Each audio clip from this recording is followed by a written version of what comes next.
अनुच्छेद 75 को प्रतिबंधित करने के लिए लोकसभा के नियम 198(1) से 198(5) तक मंत्रिपरिषद में अविश्वास का प्रस्ताव रखने की प्रक्रिया नियत की गई है।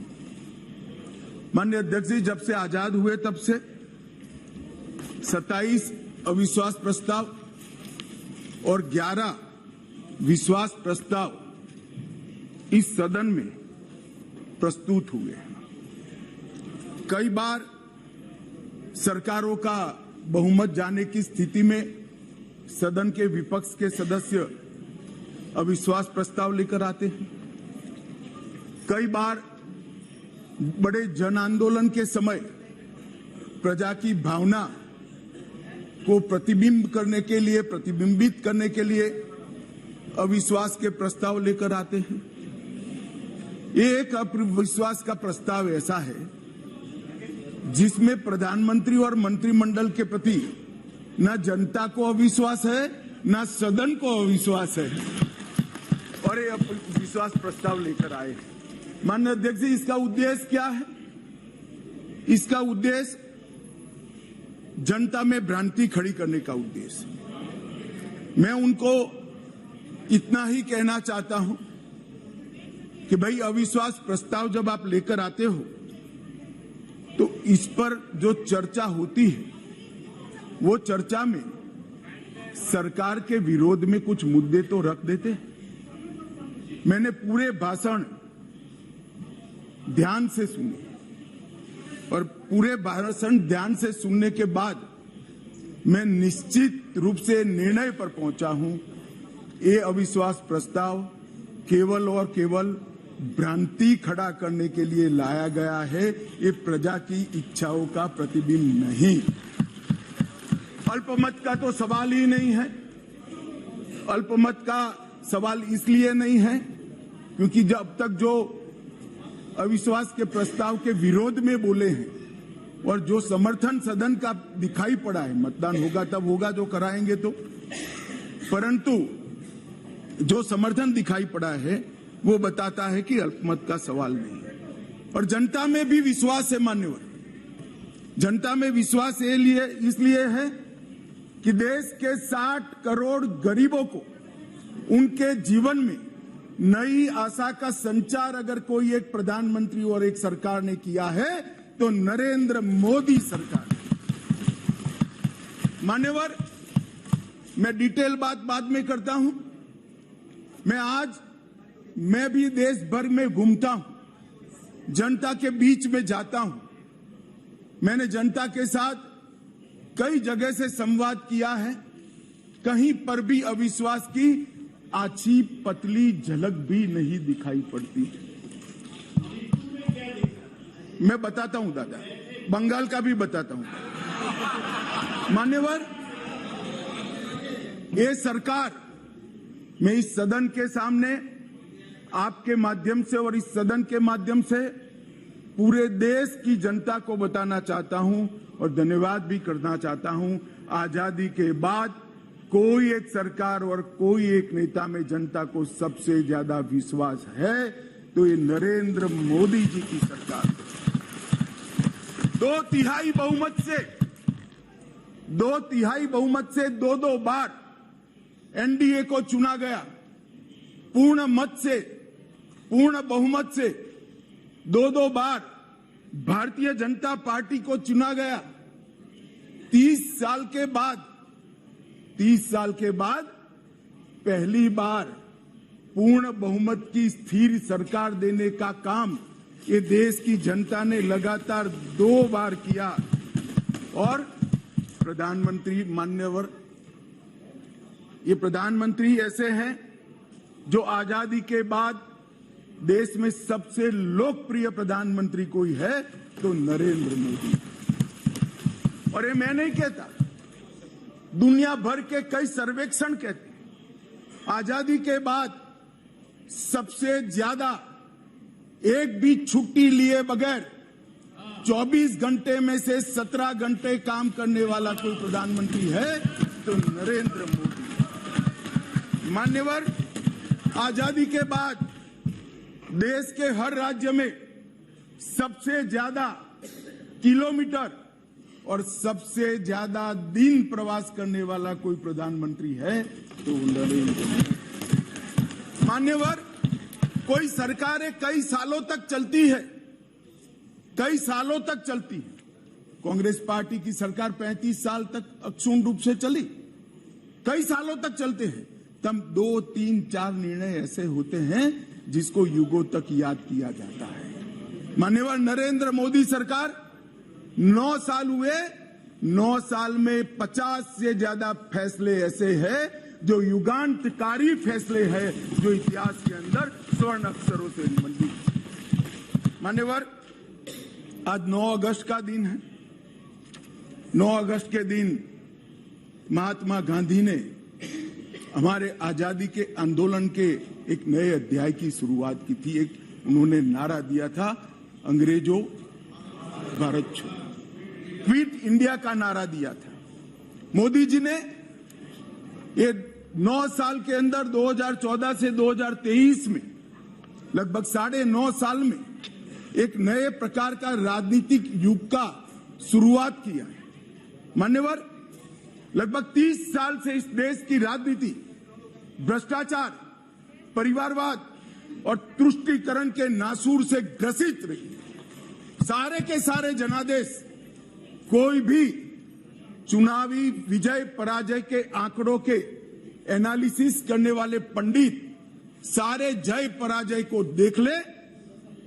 मोदी जी के 2014 के विजय के पहले सारे जय पराजय या तो भ्रष्टाचार से प्रभावित थे, भ्रष्टाचार किया इसको हटाने के लिए आए, या तो परिवारवाद से प्रभावित थे, परिवारवाद के पीछे जातिवाद का एक अनवरत संतान भी होता है, और तुष्टीकरण से प्रभावित जनादेश थे। भारतीय लोकतंत्र को ये 3 नासुरों ने घेर लिया था। नरेंद्र मोदी जी ने भ्रष्टाचार, परिवारवाद और तुष्टीकरण को हटाकर पॉलिटिक्स ऑफ परफॉर्मेंस को तरजीह दी, और आज विकास जनता के फैसलों का निर्णय करता है। मगर फिर भी कहीं कहीं दूर तक भ्रष्टाचार भी बैठा है, बच गया है, परिवारवाद तो दिखाई ही पड़ता है, और तुष्टीकरण की राजनीति भी चलती है। इसलिए मोदी जी ने आज नारा दिया है, भ्रष्टाचार क्विट इंडिया, परिवारवाद क्विट इंडिया, तुष्टीकरण क्विट इंडिया। मान्यवर, अगर भ्रष्टाचार, परिवारवाद और तुष्टीकरण एक क्विट इंडिया अगर कर लेते हैं तो इस देश की राजनीति में मोदी जी ने 2014 से एक नए युग की शुरुआत करी है, विकास के युग की। वो हमारे स्वतंत्रता सेनानियों के कल्पना के भारत की निर्मित 2047 के बहुत साल पहले कर देगी, इसका मुझे पूरा विश्वास है।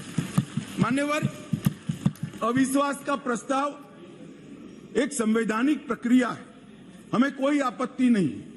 विपक्ष का उद्देश्य है कोई भी हो, विपक्ष का अधिकार है, अविश्वास का प्रस्ताव ले आते हैं। और मैं तो कई बार मानता हूं कि अविश्वास प्रस्ताव से पार्टियों के और गठबंधनों के चरित्र उजागर होते हैं। कई बार अविश्वास प्रस्ताव आए, मैंने जैसे पहले कहा, मैं 3 अविश्वास प्रस्ताव का जिक्र करना जरूर चाहूंगा। 2 अविश्वास प्रस्ताव है यूपीए सरकार के खिलाफ, जो हम विपक्ष में थे तब लेकर आए थे, और एक अविश्वास प्रस्ताव एनडीए सरकार के खिलाफ था, जो यूपीए जब विपक्ष में थी तब ले गए। 1993 जुलाई में नरसिम्हा राव जी की कांग्रेस की सरकार थी, उसके खिलाफ अविश्वास प्रस्ताव आया। अब सरकार बचानी होती है, नरसिम्हा राव जी को बचानी थी। कांग्रेस का मूल सिद्धांत है, एन केन प्रकारेण सत्ता में बने रहना, सत्ता में बने रहने का प्रयास करना। ना इसके लिए सिद्धांत होते हैं, ना नीतियां होती है, ना औचित्य होता है। मान्यवर, नरसिम्हा राव जी की सरकार अविश्वास प्रस्ताव जीत गई, और बाद में कई लोगों को जेल की सजा हुई, स्वयं नरसिम्हा राव जी को हुई, क्योंकि झारखंड मुक्ति मोर्चा को घूस देकर अविश्वास प्रस्ताव पर विजय प्राप्त करी। आज कांग्रेस भी वहां बैठी है और झारखंड मुक्ति मोर्चा भी वहां बैठा है। मान्यवर 2008 में मनमोहन सिंह जी विश्वास प्रस्ताव लेकर आए। विश्वास प्रस्ताव के वक्त भी एक बार यहां पर बरोबर देश में वातावरण हो गया था कि इनके पास बहुमत नहीं है, बहुमत था भी नहीं। और मान्यवर इस सदन ने उस वक्त सबसे कलंकित घटना देखनी पड़ी। सांसदों को करोड़ों रुपए की घूस देनी पड़ी और हमारे ऑनेस्ट सांसद वो रुपया लेकर पीठ के सामने आए और कहा कि हमें संरक्षण चाहिए, हमें रुपया ऑफर किया गया है और वो सरकार बचा ली। तो एक तो चरित्र है यूपीए का, सरकार के सामने अविश्वास का प्रस्ताव आए या कोई अविश्वास का प्रस्ताव न लाए, इसलिए विश्वास का प्रस्ताव वो स्वयं लाए। इसमें से बचने के लिए सारे सिद्धांत, सारा चरित्र, सारे लोकसभा के नियम कानून, हमारी परंपराएं, इसको त्याग कर येन केन प्रकारेण सत्ता को संभालना और सत्ता पर काबिज रहना। इसके सामने मान्यवर दूसरा एक उदाहरण है। 1999 में अटल जी की सरकार थी और अविश्वास प्रस्ताव आया मान्यवर। ये जो कांग्रेस ने किया वो हम कर सकते थे, क्योंकि 93 में नरसिम्हा राव जी ने देश के सार्वजनिक जीवन को एक एग्जाम्पल पूरा कर दिया था कि सरकार ऐसे भी बचाई जा सकती है, करोड़ों रुपया देकर भी बचाई जा सकती है। हम भी कर सकते थे, मगर हमने नहीं किया। हमने नहीं किया। हमने हमारी बात रखी। देश के प्रधानमंत्री अटल जी ने इसी सीट पर बैठकर अपनी बात रखी संसदों के सामने और जो कहा कि संसद का जो फैसला है मैं सर पर चढ़ाऊंगा, हमें कोई आपत्ति नहीं। मान्यवर सिर्फ एक वोट से सरकार गई, सिर्फ एक वोट से। क्या हम यूपीए और कांग्रेस की तरह बचा नहीं सकते थे? बचा सकते थे, मगर मैंने कहा ना कि कई बार संकट के समय गठबंधनों और पार्टियों का चरित्र उजागर होता है।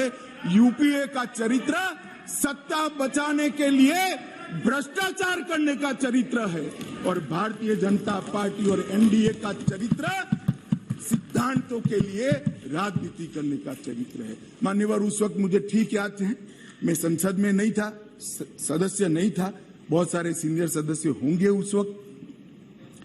मान्यवर एक ही वोट का फर्क था और अंत में गिरधर गोमांग के वोट को हमारे उड़ीसा के पूर्व मुख्यमंत्री उस वक्त मुख्यमंत्री से शपथ ले चुके थे और वोट डालने आए थे। वो वोट को वैलिड गिनना या नहीं गिनना, मगर मान्यवर आप जिस आसन पर बैठे हो इसकी भी गरिमा का एनडीए ने पालन किया था। हमने कोई दबाव नहीं बनाया। एक वोट हमारे विरुद्ध में गया, हमारी सरकार चली गई। मगर आज मैं फिर से कहना चाहता हूं गौरव गोगोई जी को, मगर जनता है जो सब देखती है, जनता है जो सब जानती है। एक वोट से हमारी सरकार गई, एक वोट से हमारी सरकार जरूर गई, परंतु अंत में क्या हुआ? बहुत बड़े बहुमत के साथ अटल जी फिर से देश के प्रधानमंत्री। मान्यवर हमारे एनडीए का कुनबा मोदी जी के नेतृत्व में, भारतीय जनता पार्टी मोदी जी के नेतृत्व में हम देश में सिद्धांतों की राजनीति को प्रस्तावित करने के लिए राजनीति में है। येन केन प्रकारेण सत्ता को बचाने के लिए राजनीति के अंदर नहीं है। और ये दो चरित्र आज इस विश्वास प्रस्ताव पर की चर्चा के माध्यम से मैं 130 करोड़ की जनता को याद कराना चाहता हूं। एक और करोड़ों रुपया खर्च कर बहुमत खरीदने वाले लोग बैठे हैं और एक बार सिद्धांत के लिए सत्ता छोड़ने वाले लोग बैठे हैं। जनता, देश की जनता नहीं है। मान्यवर अरे शुरुआत है, धैर्य रखो, काफी सुनना पड़ेगा। सुरेश जी ये तो ट्रेलर है, अभी ट्रेलर है। मान्यवर अभी बात निकली गरीब कल्याण की। हमारी साथी मंत्री अनुप्रिया जी गरीब कल्याण के सारी बातें बता रही थी। मान्यवर गरीबी हटाओ का नारा दिया, सालों तक गरीबी हटाओ के नारे के आधार पर देश की भोली भाली गरीब जनता का विश्वास प्राप्त किया और वोट लेते रहे, जीतते रहे, गरीबी झसकी तस रह गई। नरेंद्र मोदी जी ने कोई बड़े बड़े वादे नहीं किए, परंतु नरेंद्र मोदी जी के जहन में गरीबी का डंक भी था, दंश भी था, क्योंकि वो स्वयं गरीब के घर से आकर इस सबसे बड़ी पंचायत में आए थे। इन्होंने गरीब कल्याण के लिए मान्यवर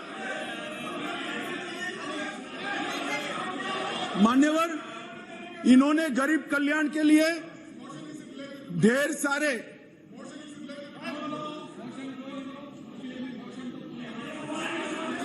मान्यवर सुरेश जी इतने सीनियर मेंबर है, उनको अविश्वास प्रस्ताव का कैरेक्टर मालूम नहीं है। आप जब अविश्वास प्रस्ताव लेकर आते हो तो सरकार के समग्र कामकाज पर क्वेश्चन मार्क करते हो, और क्योंकि ये क्वेश्चन मार्क पॉलिटिकली मोटिवेटेड है, इसलिए मुझे सरकार के परफॉर्मेंस की चर्चा करनी पड़ेगी।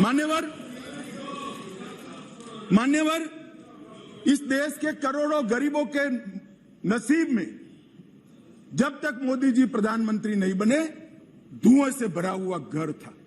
मोदी जी ने 9.6 करोड़ 9 करोड़ 60 लाख गरीब महिलाओं के घर में गैस का सिलेंडर भेजा और उसकी झूंपड़ी को धुएं से मुक्त कराने का काम किया। मान्यवर 11 करोड़ परिवार ऐसे थे, दुनिया में कोई विचार नहीं कर सकता। कई देशों की आबादी 11 करोड़ से आधी भी नहीं है, 5वें हिस्से की भी नहीं है, परंतु 11 करोड़ परिवार ऐसे थे जिनके पास मान्यवर शौचालय नहीं था। हर रोज वो घर की महिलाएं आहत होती थी। मान्यवर इनका दर्द 55 सालों तक ये यूपीए कांग्रेस ने नहीं जाना। नरेंद्र मोदी जी प्रधानमंत्री बने और 9 साल के अंदर 11 करोड़ 72 लाख परिवारों को शौचालय देने का काम। मान्यवर देश के बहुत बड़े तबके में और विशेषकर गरीब के घर में, दलित के घर में, आदिवासी के घर में, पिछड़े के घर में, झोंपड़पट्टी में शुद्ध पीने का पानी नहीं मिलता, फ्लोराइड युक्त पानी पीते थे, भरी जुआनी में बूढ़े हो जाते थे, बाल सफेद हो जाते थे, हड्डियां टेढ़ी हो जाती थी। मान्यवर मोदी जी ने हर घर नल के माध्यम से 12.65 लाख करोड़ मतलब 12 करोड़ 65 लाख घरों में जल से नल पहुंचाने का काम समाप्त। मान्यवर ये हमेशा बोलते हैं, अभी भी चुनाव में कहते हैं कि हम किसानों का कर्ज माफ करेंगे, मान्यवर मैं पूछना चाहता हूं 10 साल में कितना कर्ज माफ करा भाई? 4 से 14 तक आप 10 साल रहे, कितना मार्च करा? 70,000 करोड़, ठीक है ना, 70,000 करोड़। इसमें से भी 35,000 करोड़ तो नीचे बाकी रह गया है, मगर चलो मान ही ले कि 70,000 करोड़ किया। हम किसी का कर्ज माफ करने में विश्वास नहीं करते हैं, उसको कर्ज ही न लेना पड़े ऐसी व्यवस्था। मान्यवर इस देश के 14.5 करोड़ किसानों को 2,40,000 करोड़ रुपया इसके बैंक अकाउंट में डाला। अब देश के किसान तय करे कि एक और 70,000 करोड़ का कर्ज की लॉलीपॉप देने वाली यूपीए सरकार और एक बार सम्मान के साथ इसके घर में सम्मान के साथ इलेक्ट्रॉनिक तरीके से 2,40,000 करोड़। मान्यवर मैं आज और स्पष्टता करना चाहता हूं, ये रेवड़ी नहीं है। हमने ये करने से पहले एक सर्वे किया कि 2.5 एकड़ से कम जिसकी जोत है वो किसान को कितना खर्चा बेसिक खेती के काम के लिए आता है, क्योंकि वो तो मजदूर रखता नहीं है, स्वयं ही बेचारा मेहनत करता है। इरिगेशन, बीज और खाद का कितना खर्चा आता है, तो 2.5 एकड़ से कम जिसकी जोत है इसका खर्चा 6,000 आता है। मोदी जी ने 6,000 रुपया इसको दे दिया। भैया तुम ऋण ही मत, आपने तो एक बार किसान को ऋण मुक्त किया, मोदी जी ने पूरे जीवन के लिए उसको ऋण मुक्त करने का काम किया है। मान्यवर, इस देश में 50 करोड़ लोग ऐसे, करीब 60 करोड़ लोग जिनके घर में बीमारी आ जाए तो पिताजी की मृत्यु हो जाएगी इसका डर नहीं लगता था, इलाज का खर्च कितना आएगा इसका डर लगता था, और वो पूरा परिवार ऋण के बोझ के तले दब जाता था। मान्यवर, मोदी जी ने 50 करोड़ लोगों को 5 लाख तक का सारा स्वास्थ्य का खर्चा माफ कर दिया। देश के किसी भी गरीब के घर में बीमारी आती तो 5 लाख तक का सारा इलाज, चाहे ऑपरेशन करना हो, चाहे दवाइयां देनी हो, चाहे टेस्ट कराना हो, वहां तक कि अस्पताल से घर जाने के रिक्शा के 200 रुपया भी हम दे रहे हैं। 5 लाख रुपया हर परिवार को। मान्यवर, जब हमने बैंक का अकाउंट खोलने की जनधन योजना लेकर आए तब मजाक उड़ाया जाता था। हमारे बिहार के मुख्यमंत्री नीतीश कुमार जी ने हमारा कड़ा मजाक उठाया कि अकाउंट तो खोल दिया, अंदर क्या डालेगा, जरा बॉनी तो कराओ। नीतीश बाबू, आज मेरी बात सुन लीजिए, हमने 49 करोड़ 65 लाख बैंक अकाउंट खोले जिसमें 2 लाख करोड़ गरीबों के जमा है, और राज्य सरकार और केंद्र सरकार की 300 से ज्यादा योजनाओं का पैसा डीबीटी के माध्यम से जनधन अकाउंट में ट्रांसफर होता है। मगर साहब, ये जनधन योजना का क्यों विरोध कर रहे थे, समझने जैसी बात है। एक बार इस देश के तत्कालीन प्रधानमंत्री ने कहा था, जो यूपीए से ही थे, उन्होंने कहा था कि मैं दिल्ली से 1 रुपया भेजता हूं, 15 पैसे पहुंचते हैं। वो तो ठीक है, स्वीकृति की सच्चे आदमी थे, नए राजनीति में आए थे, बोल गए। मगर मैं अब आगे पूछना चाहता हूं, क्योंकि बाकी लोग तो यहीं बैठे हैं, भैया 85 पैसा कौन ले जाता था? ये 85 पैसा कौन ले जाता था? मान्यवर, 85 पैसा ये ले जाते थे जिनको इसके अंदर कटकी और बटकी करनी थी। मान्यवर, जो जनधन योजना का विरोध कर रहे हैं वो 85 पैसा एंजॉय करने वाले लोग हैं, क्योंकि अब भारत सरकार रुपया भेजती है तो सीधा रुपया पहुंच जाता है। कांग्रेस की तरह नहीं 85 पैसा, सीधा रुपया गरीब के घर में पहुंच जाता है। मान्यवर,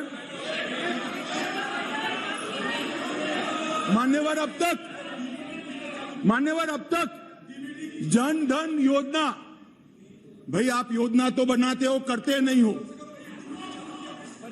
बैठो, बताता हूं, मैं बताता हूं, बैठो ना, अरे बैठो ना। मान्यवर कह रहे डीबीटी किसने चालू किया, अब कहेंगे जीएसटी किसने चालू किया, अब कहेंगे गरीबी हटाओ किसने कहा। आपने कहा सब कुछ किया, कुछ नहीं किया हमने है। आप तो कहते ही रह गए। मान्यवर, 25 लाख करोड़ रुपया इस देश की 130 करोड़ की जनता इसको सीधा प्रसारण देख रही। मैं आपके माध्यम से देश की जनता को बताना चाहता हूं, 1 पैसे के कमीशन के बगैर, कटकी के बगैर 25 लाख करोड़ रुपया देश के गरीबों के बैंक अकाउंट में सीधा ट्रांसफर।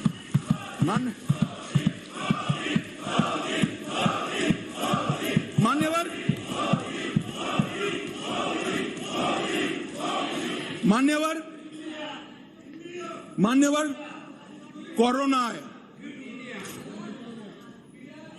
कोरोना आया, मोदी जी ने शुरुआत की पक्षी से ऊपर उठकर, संघ भावना से। ये पूरे समाज की लड़ाई है, पूरी दुनिया की लड़ाई है, पूरे देश की लड़ाई है। पक्षी में नहीं पड़ना चाहिए, सबको साथ में रखकर कोरोना के खिलाफ की लड़ाई की शुरुआत हुई। और मैं आज भी कहता हूं, मैं आज भी मानता हूं कि कोरोना के खिलाफ भारत सफलता से लड़ पाया है, उसका एकमात्र कारण है सभी जगह दुनिया में कोरोना के खिलाफ सरकारें लड़ी, भारत में केंद्र सरकार, राज्य सरकार और 130 करोड़ लोग एक साथ लड़े हैं, इसलिए हम मगर जब वैक्सीनेशन आया और उनको लगा कि तो देश बच जाएगा, तो मोदी वैक्सीन मैं दो नेताओं को बरोबर याद है, समाजवादी पार्टी के अखिलेश जी और राहुल जी, दोनों ने कहा है तो मोदी वैक्सीन है, देखो लेना मत, टेस्टिंग भ्रांति। और मान्यवर अब बैठ जाए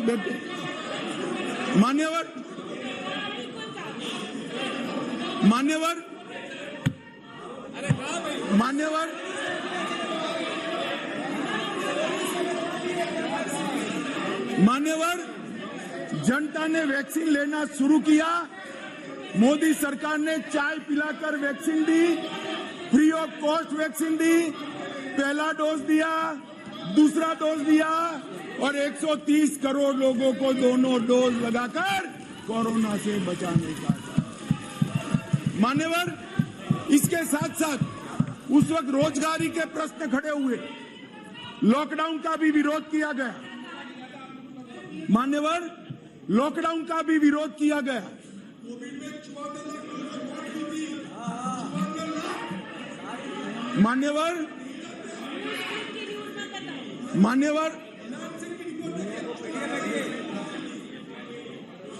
मान्यवर सबने कहा कि लॉकडाउन लगाओगे तो गरीब क्या खाए। हमारे सामने दो रास्ते थे, लॉकडाउन न लगाना और पूरे देश की जनता कोरोना में फंस जाए, लाखों करोड़ों लोगों की मृत्यु हो। लॉकडाउन भी लगाया, उसको भूखा भी नहीं रखा। मान्यवर, 80 करोड़ लोगों को प्रति व्यक्ति प्रति माह 5 किलो अनाज ये लॉकडाउन के समय में हमने गरीब के घर में पहुंचाया और उसका चूल्हा चला करा। और वो आज भी चल रहा है, आज भी चल रहा है। भाई, अविश्वास प्रधानमंत्री में और मंत्रिमंडल में अविश्वास आपको हो सकता है, देश के गरीब को, देश की जनता को नहीं है, क्योंकि उज्ज्वला योजना मोदी जी लाए, हर घर नल मोदी जी ने पहुंचाया, बिजली मोदी जी ने पहुंचाई, पीएम किसान 2.5 लाख करोड़ मोदी जी ने पहुंचाए, 3 करोड़ लोगों को घर दिया, 60 करोड़ लोगों को 5 लाख का स्वास्थ्य का खर्चा दिया, बैंक खाते 49 करोड़ से ज्यादा खुलवाए, डायरेक्ट बेनिफिट ट्रांसफर में 25 लाख करोड़ रुपया भेजा, 80 करोड़ गरीबों को वैक्सीन लगाकर अनाज दिया। अविश्वास आपको है, देश की जनता को अविश्वास नहीं है, वो मोदी जी के साथ। मान्यवर,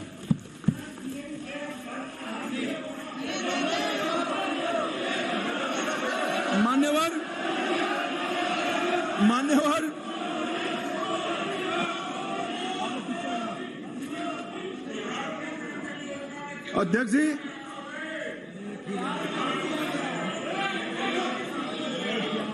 अध्यक्ष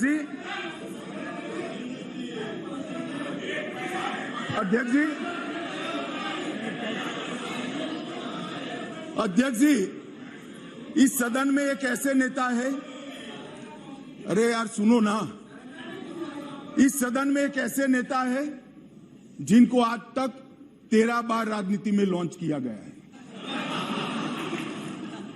और 13 ही बार फेल गए। उनका एक लॉन्चिंग मैंने देखा है, उनका एक लॉन्चिंग यहां सदन में हुआ था। एक गरीब मां कलावती या ऐसा कुछ नाम था, कलावती, बुंदेलखंड की बहन कलावती, उसके घर वो नेता भोजन करने गए और यहीं पीछे बैठकर गरीबी का बड़ा दारुण वर्णन, द्रवित हो जाए ऐसा वर्णन कर दिया। ठीक है भाई, अच्छा किया, आप इतने बड़े व्यक्ति होकर गरीब कलावती के घर पर भोजन पर गए, उसका भोजन कर लिया और इसकी वेदना को यहाँ वाचा दे दी। मगर बाद में इनकी सरकार 6 साल चली। मैं पूछना चाहता हूं वो कलावती का क्या करा? वो कलावती को घर, बिजली, गैस, शौचालय, अनाज, स्वास्थ्य, ये सब देने का काम नरेंद्र मोदी ने।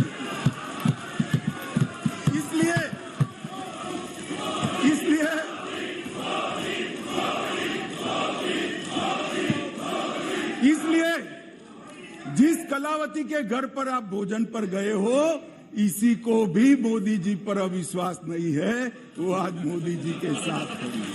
मान्यवर, राष्ट्रीय पिछड़ा वर्ग आयोग बनाया, पिछड़ा वर्ग को संवैधानिक मान्यता दी, आर्थिक रूप से कमजोर लोगों को 10% का रिजर्वेशन इतने सालों के बाद पहली बार मिला, और 2 बार राष्ट्रपति बनाने का उम्मीदवार चयनित करने का हमें मौका मिला। सत्ताधारी पार्टी एनडीए ने, बीजेपी ने एक बार दलित और एक बार आदिवासी भारत में प्रथम बार। गरीबों के लिए काम करने वाली ये सरकार है। नरेंद्र मोदी जी ने गरीब कल्याण का जो यज्ञ चलाया है, इससे गरीब के घर में जाते हैं तो वो दिन मित्र कर नरेंद्र मोदी को बुलाते हैं। गरीब अपने आप को अब मोदी जी में अपना मित्र ढूंढता है। मान्यवर, ये इसलिए मैं कह रहा हूं, अविश्वास आपको है, देश की जनता को अविश्वास नहीं है। मान्यवर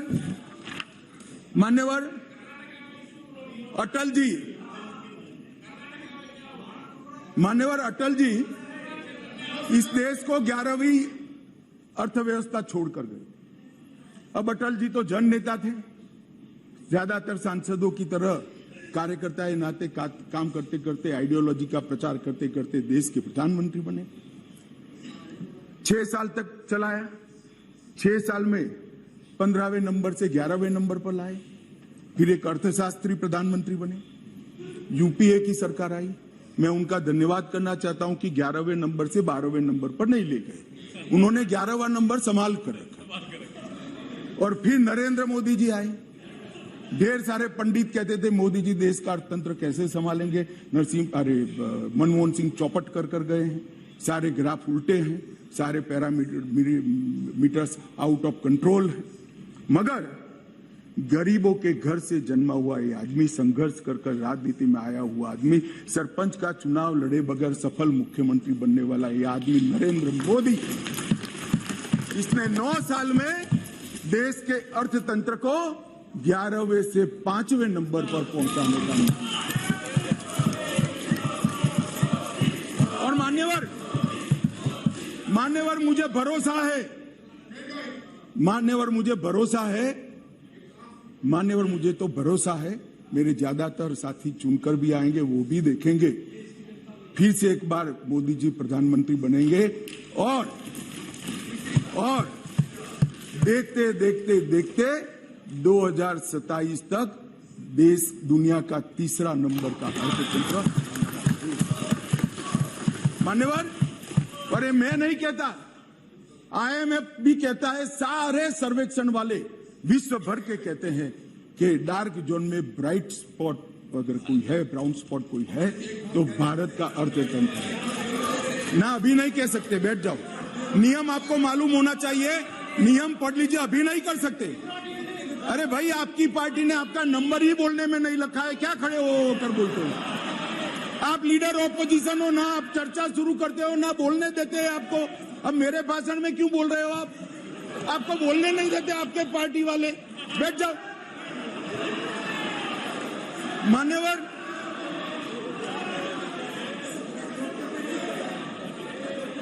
मान्यवर आने वाले दिनों में,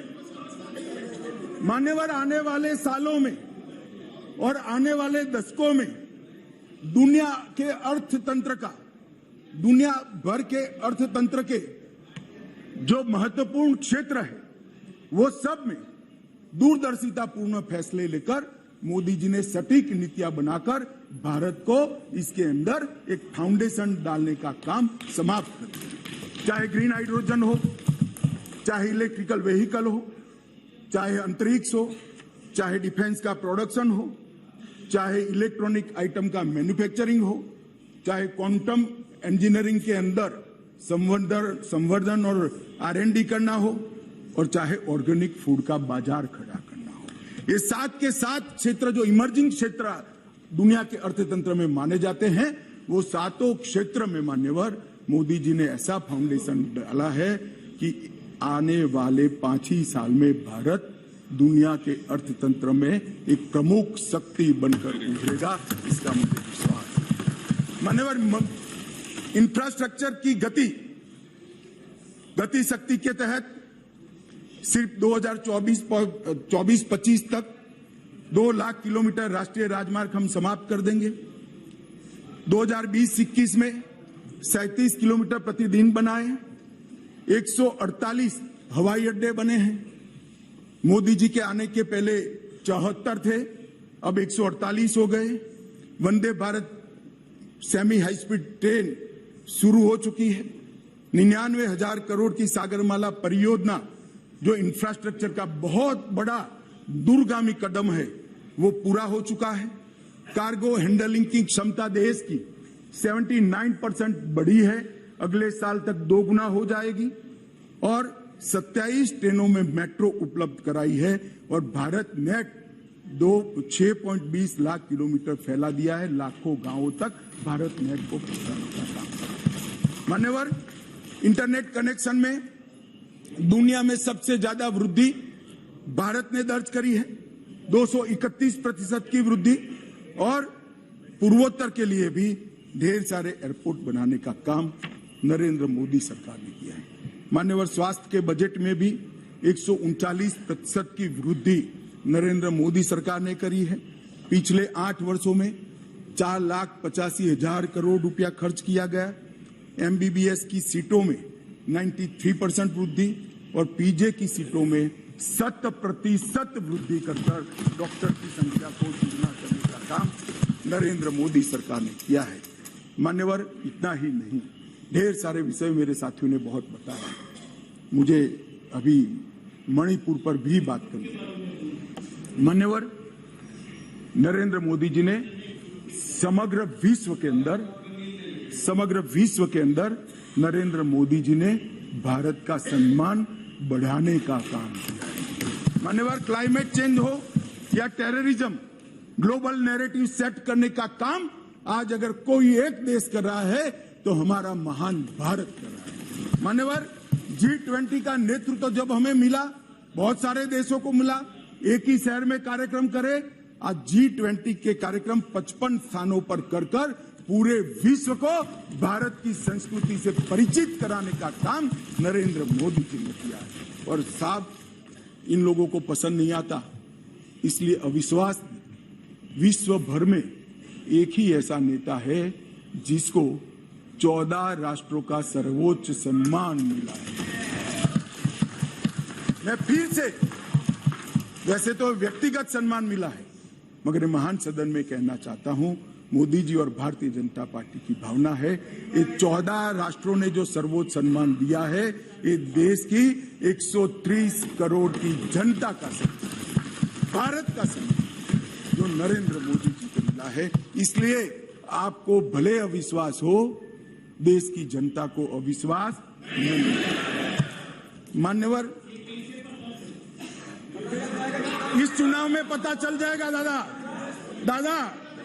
इस चुनाव के काउंटिंग में पता हो चल जाएगा, और फोन करना मुझे।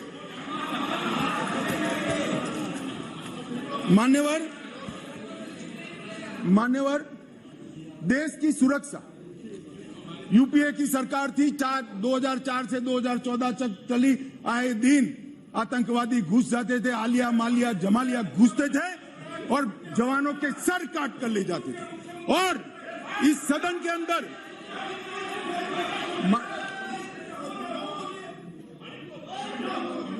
थक जाएगा, तुम मत बोलो, वो थक जाए, मैं नहीं थकूं। मान्यवर, सरहद के उस पार से आतंकवादी घुस जाते थे और जवानों के सर काट कर ले जाते थे। कोई जवाब नहीं देता था।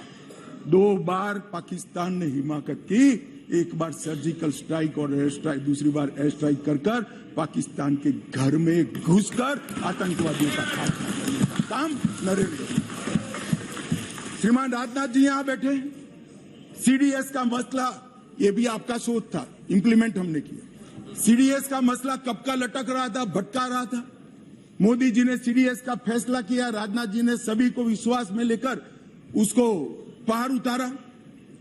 2016 में सर्जिकल स्ट्राइक और एयर स्ट्राइक किया और खरीदी के अंदर, डिफेंस के अंदर जिस प्रकार के परिवर्तन हुए मान्यवर, मैं आपको बताता हूं, जितने भी घोटाले, मैं बाद में घोटाले बताता हूं यूपीए के, जितने भी घोटाले हुए हैं इसमें सबसे ज्यादा करप्शन रक्षा की खरीदी में हुआ।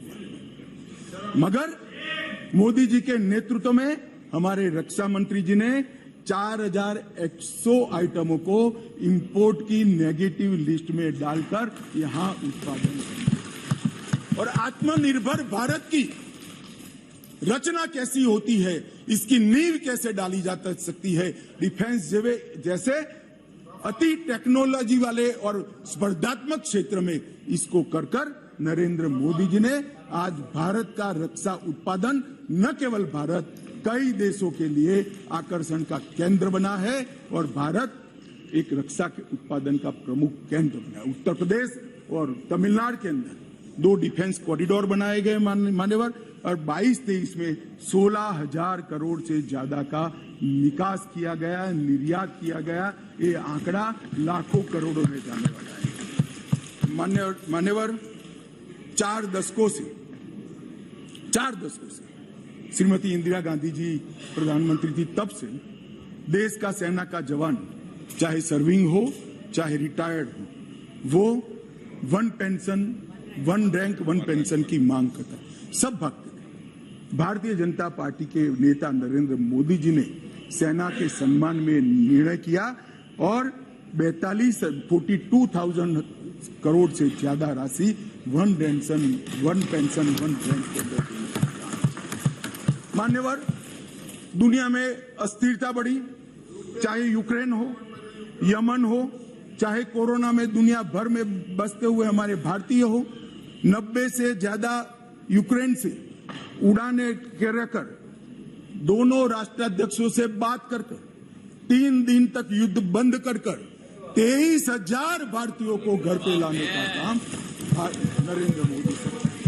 ऑपरेशन राहत 5,000 भारतीय और 2,000 विदेशी नागरिकों को वहां से यमन से निकाला और 2 लाख उड़ानों के माध्यम से 2.97 लाख मतलब 3 करोड़ करीब यात्रियों को सकुशल कोरोना के वक्त वंदे भारत मिशन के तहत वापस लाया। मान्यवर, चीन की सीमा पर हमारी आर्टिलरी न पहुंचे ऐसी स्थिति थी, रोड ही नहीं बनाए थे, नक्शा ही देखते रहते थे। नरेंद्र मोदी जी और राजनाथ जी की टुकड़ी ने सीमा के अंतिम गांव तक भारत के प्रथम गांव में रोड पहुंचाने का, वाइब्रेंट विलेज के माध्यम से गांव खाली न हो, इसकी चिंता मान्यवर नरेंद्र मोदी जी ने। मान्यवर, किसानों के कल्याण के लिए ढेर सारे काम करें, बजट में 6 गुना वृद्धि करी। जरा सुनो भाई सुरेश, आप लोग 21,900 करोड़ रुपए का छोड़कर गए थे, कितना छोड़कर गए थे भाई? 21,900 करोड़। अब ध्यान से सुनना, 21,900 करोड़ को 6 गुना बढ़ाकर 1,25,000 करोड़ रुपए का बजट नरेंद्र मोदी। मान्यवर, खाद्यान्न के उत्पादन 265 मिलियन टन से बढ़कर 22-23 में 323 मिलियन टन रिकॉर्ड उत्पादन। प्रधानमंत्री किसान सम्मान योजना में आगे बात कर चुका हूं, 14 करोड़ लोगों को 6,000 रुपया, 2,41,000 करोड़ रुपया। अरे एमएसपी बहुत चिल्लाते रहते हैं। मैं आपको पूछना चाहता हूं मान्यवर, आपके माध्यम से जो अविश्वास प्रस्ताव लेकर आए हैं उनको मैं एमएसपी के बारे में जरूर पूछना चाहता हूं कि भैया आपने एमएसपी की कितनी खरीदी की थी और एमएसपी में के रेट में कितनी बढ़ोतरी की थी। जरा हिसाब किताब लेकर जनता के सामने जाइए। मगर नहीं जाएंगे, बैठे बैठे बोले रह जाएंगे। एमएसपी का क्या हुआ, मैं बताता हूं सत्य क्या है। और मैं इस सदन के माध्यम से देश की जनता को और 14 करोड़ किसानों को कहना चाहता हूं कि आपके घर में सबसे ज्यादा एमएसपी और एमएसपी पर सबसे ज्यादा धान खरीदने का काम कोई एक सरकार ने किया है तो नरेंद्र मोदी। मान्यवर, धान की खरीदी पहले ध्यान से सुनना, सभी सभासदों को मेरा विनंती है, ध्यान से सुनिए। धान की खरीदी 475 लाख मैट्रिक टन मनमोहन सिंह जी ने अपने अंतिम साल में की। मैं फिर से आंकड़ा बोलता हूं, 475 लाख मैट्रिक टन।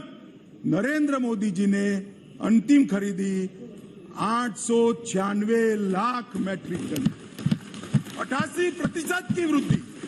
मान्यवर, और लाभार्थी किसान पहले 76 लाख थे, अब 1 करोड़ 31 लाख लाभार्थी किसान। मान्यवर, गेहूं की खरीदी, एमएसपी पर खरीदी, इसके अंदर मनमोहन सिंह जी और इनकी यूपीए की सरकार 251 लाख मैट्रिक टन छोड़कर गए थे, 251 लाख मैट्रिक टन। अब नरेंद्र मोदी जी ने 251 लाख मैट्रिक टन से बढ़ाकर 433 लाख मैट्रिक टन पहुंचाना। और पहले गेहूं 20 लाख किसानों का खरीदा जाता था, अब गेहूं 43 लाख 43 लाख किसानों का खरीदा जाता है। मान्यवर, मोदी जी ने कहा कि किसानों की आय दोगुनी करेंगे। हमारा मखौल उड़ाते थे, अभी भी उड़ाते हैं, शायद 5 साल बाद भी उड़ाएंगे। समझ नहीं पड़ी है। मान्यवर, हम कहते थे कि हम किसानों का आय 2 गुना करेंगे, हमारा मजाक उड़ाया जाता है। अब मैं बताता हूं मान्यवर, मोदी जी ने निर्णय कर दिया कि किसान की आय से, मतलब खर्च से, लागत से 50% कम से कम एमएसपी रखेंगे। ये बहुत बड़ा ऐतिहासिक किसान विश्लेषी निर्णय है। मान्यवर, धान की एमएसपी जो 1310, मैं फिर से एक बार ध्यान आकृष्ट करना चाहूंगा, मनमोहन सिंह जी, यूपीए सरकार, जिनको हम पर अविश्वास है, वो यूपीए सरकार धान के एमएसपी 1310 छोड़कर गई। कम खरीदते थे मगर रेट 1310 था, हमने ज्यादा खरीदा और उसके दाम को भी 1310 से बढ़ाकर 2040 बने। मान्यवर, गेहूं 2013-14 में 1400 रुपया एमएसपी छोड़कर गए थे डॉक्टर मनमोहन सिंह, यूपीए, और आज 2013-14 में 1400 से बढ़कर 2125 रुपया एमएसपी का। हमने गेहूं ज्यादा भी खरीदा और गेहूं का दाम भी ज्यादा दिया। मान्यवर, ये ना ही किसान हितैषी है, ना एक गरीब हितैषी है, ना एक पिछड़ा हितैषी है। उनको अपने परिवारों के अलावे किसी का ध्यान नहीं है। और इसलिए मोदी जी ने आज कहा है, 9 तारीख को आज कहा है, 9 अगस्त को, परिवारवाद क्विट इंडिया, भ्रष्टाचार और तुष्टीकरण। मान्यवर,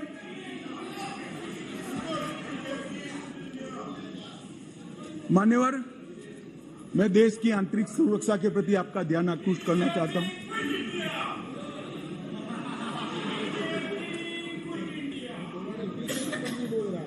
भाई, अभी भी सत्यता स्वीकारो, नहीं तो जो होए उसके भी आधे हो जाओ। मान्यवर, मैं देश की आंतरिक सुरक्षा के प्रति इस देश की जनता का आपके माध्यम से, महान सदन के माध्यम से, मान्यवर, पीएफआई कई सालों से देश को तोड़ने की, देश की जनसांख्यिकी बदलने की और देश के अंदर आतंकवाद के बीज बोने का काम कर रही थी। एक ही दिन में सितंबर 22 में 15 राज्यों में 90 से ज्यादा स्थानों पर रेड कर पीएफआई पर बैन लगाकर जेल की सलाखों के पीछे डाल दिया। मान्यवर, देश भर में पीएफआई को हमने बैन किया। दुनिया भर में भागे हुए गुनहगारों को आज वापिस लिया जाता है। एनआईए के 9 घनघोर आतंकवादी कृत्य करने वाले लोगों को दुनिया भर से चून उठाकर हम वापिस लाए और 6 राज्यों की पुलिस को भी उनको वापस लाए। सचिन बिश्नोई सिद्धू मूसावाले की हत्या का आरोपी था, उसको भी वापस लाए और तंवर राणा का भी केस अंतिम सुनवाई तक पहुंचाए। मुझे भरोसा है बहुत कम समय में बॉम्बे के बम हमले के आरोपी राणा को भारत की कानून की अदालत के तहत लाया। मान्यवर, विदेश में भारतीय दूतावासों पर लंदन, ओटावा, सैन फ्रांसिस्को पर जो हमले हुए वो तीनों मामलों को हमने NIA को सौंपा है। और मान्यवर, लगभग मैं UAPA को कठोर करने का निर्णय बिल लेकर आया था यहाँ पर, और उस सदन में दिग्विजय सिंह कहते थे इसका दुरुपयोग होगा।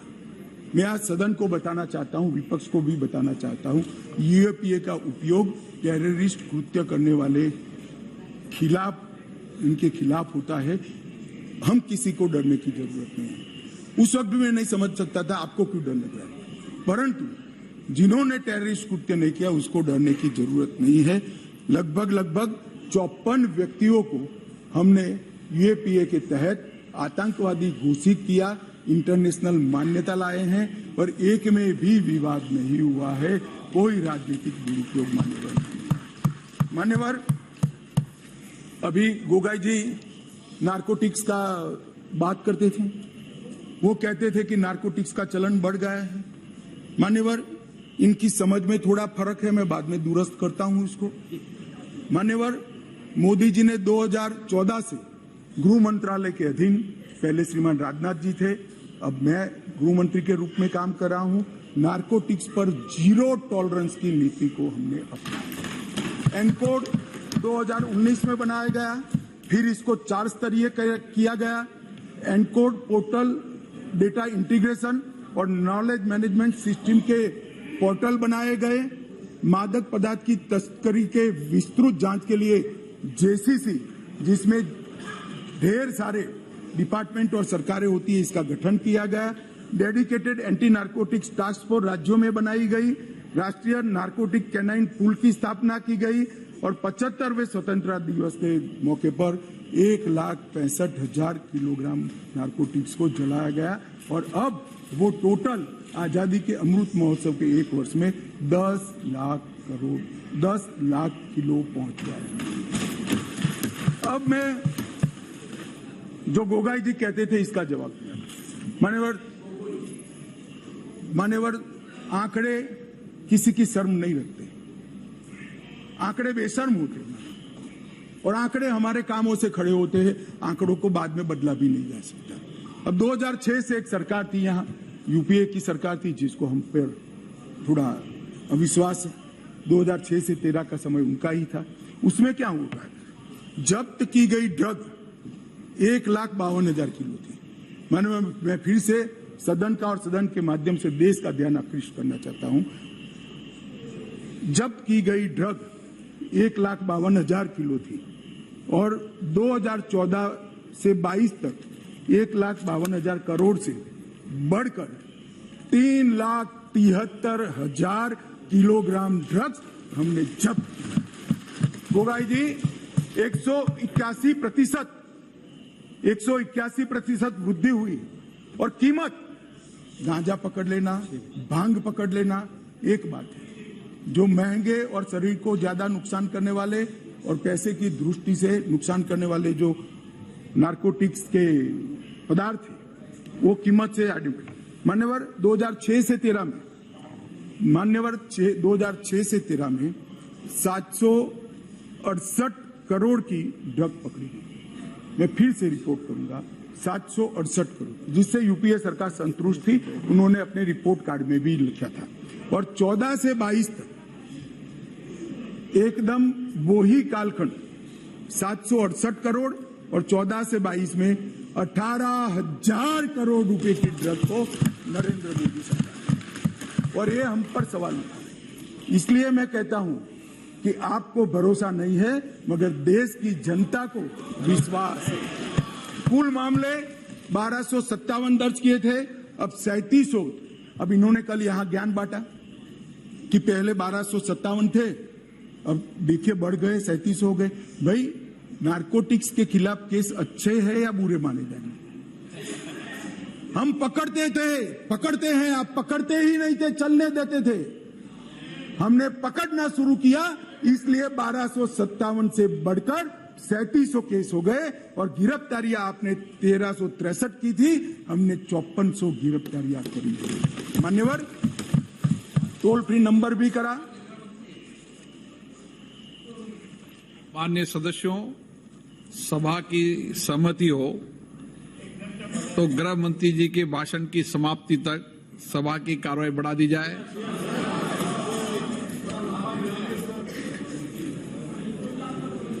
मान्यवर,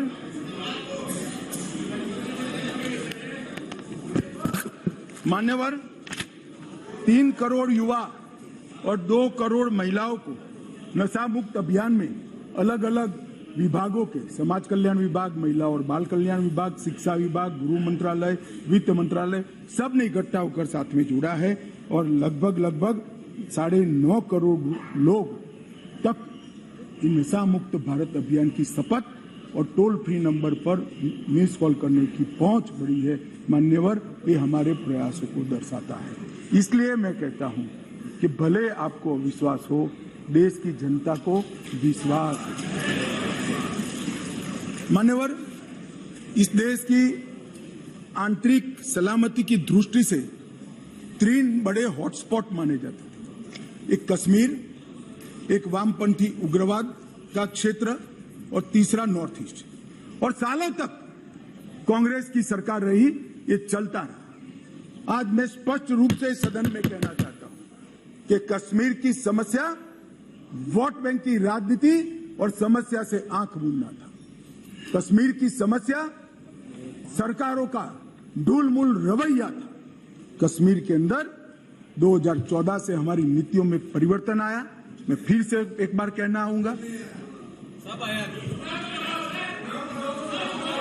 मान्यवर, मैं फिर से एक बार कहना चाहता हूं, 14 से 19 तक राजनाथ सिंह जी ने और उसके बाद मैं गृह मंत्री बना हूं, मोदी जी के नेतृत्व में सातत्यपूर्ण तरीके से कश्मीर को आतंकवाद से मुक्त करने के लिए हमने काम किया। 40,000 लोग मारे गए कश्मीर में। मान्यवर,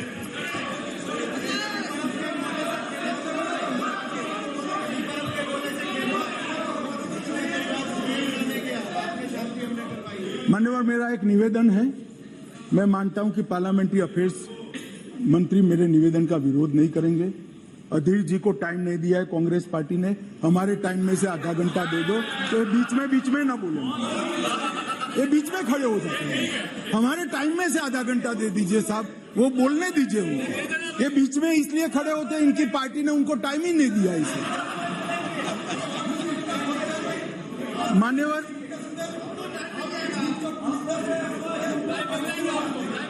नहीं,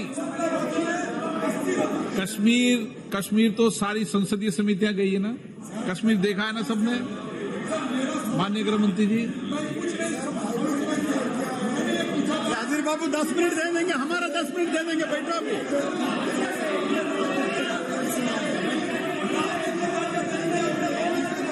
चलिए बेटे, आप क्यों खड़े हो, बैठिए। हाँ, मान्यवर, कश्मीर के अंदर परिवर्तन लाने वाला युगांतकारी निर्णय इस देश के सम्माननीय प्रधानमंत्री नरेंद्र मोदी ने किया। जवाहरलाल नेहरू सरकार की एक भूल थी। धारा 370 5 अगस्त 2019 और 6 अगस्त को इस महान सदन ने धारा 370 को समाप्त किया। इसके साथ ही कश्मीर के अंदर से 2 झंडे चले गए, 2 संविधान खत्म हो गए और संपूर्ण रूप से कश्मीर का भारत के साथ जुड़ाव करने का काम इस देश के प्रधानमंत्री नरेंद्र मोदी। मान्यवर, इन्होंने, मैं अभी भी एक इनके ही प्रेरित एनजीओ की एक मीटिंग अभी हुई, रिपोर्ट मैंने देखी। क्या रिपोर्ट कहती है? हुर्रियत से चर्चा करो, जमीयत से चर्चा करो, पाकिस्तान से चर्चा करो। हम ना हुर्रियत से चर्चा करेंगे, ना जमीयत से करेंगे, ना पाकिस्तान से चर्चा करेंगे। अगर मान्यवर अगर हम चर्चा करेंगे तो घाटी के युवाओं से चर्चा करेंगे, वो हमारे अपने हैं, हम उनके साथ चर्चा। मान्यवर, हुर्रियत पर हमने पाबंदी कर दी, जमायत इस्लामी पर कश्मीर में पाबंदी कर दी, आतंकवादियों के समर्थन को चुन चुन कर नौकरियों से हटाया। अब किसी भी आतंकवादी की मृत्यु का जनाजा नहीं निकलता है, क्योंकि जो जहां मारा जाता है वही दफन किया जाता है।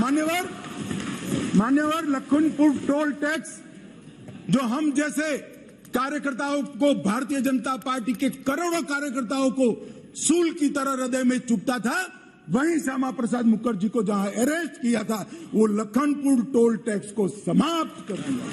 मान्यवर, राज्य की अर्थव्यवस्था को एकीकृत किया, 2 दरबार की परंपरा समाप्त कर दी गई और 200 करोड़ रुपए को बचाने का काम इन नरेंद्र मोदी सरकार ने। मान्यवर, वहां दलितों को रिजर्वेशन नहीं था, आदिवासियों को नहीं था, पिछड़े को नहीं था, ये सारा रिजर्वेशन देने का काम नरेंद्र मोदी सरकार। मान्यवर, वहां पर महिला आयोग नहीं था, बाल आयोग नहीं था, वहां पर दलित आयोग भी नहीं था, ये सारे आयोग बनाने का काम भारतीय जनता पार्टी की नरेंद्र मोदी सरकार। वहां सफाई कर्मचारी मान्यवर 7-7 पीढ़ी से मुगलों को जमाने से रहते थे, मगर उनको डोमिसाइल सर्टिफिकेट नहीं मिलता था।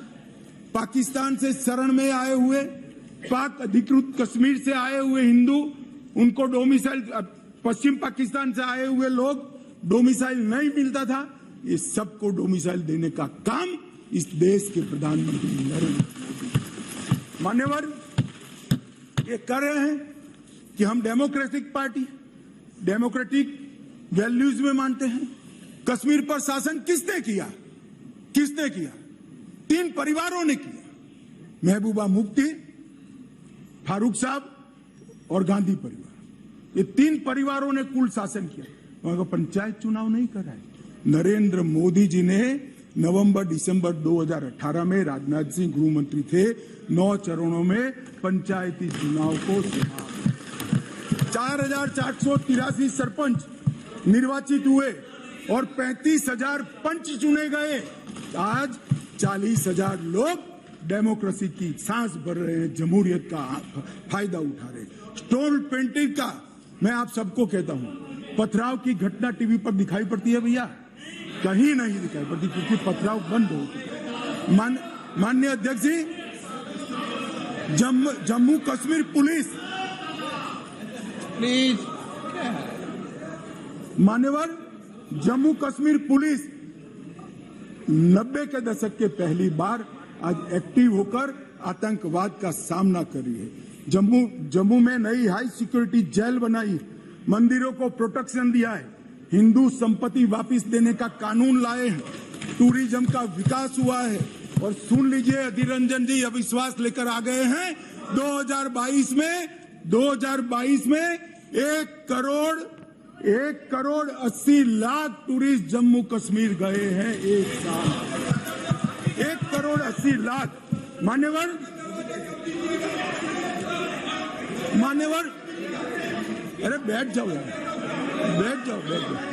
मान्यवर, 33 साल के बाद थिएटर चालू हुआ है, नरेंद्र मोदी के शासन में चालू हुआ।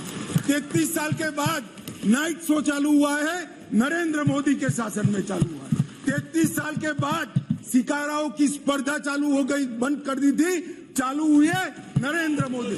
33 साल से, दानिश अली सुन ले, 33 साल से मोहर्रम बंद था, पहली बार नरेंद्र मोदी सरकार में मोहर्रम चालू हुआ। मान्यवर, हम होम स्टे नीति लेकर आए, टूरिज्म बढ़ाने के लिए फिल्म निर्माण की नीति लेकर आए, हाउस बोट की नीति लेकर आए, इंडस्ट्रियल पॉलिसी लेकर आए, और आज रोजगारी बढ़ रही है।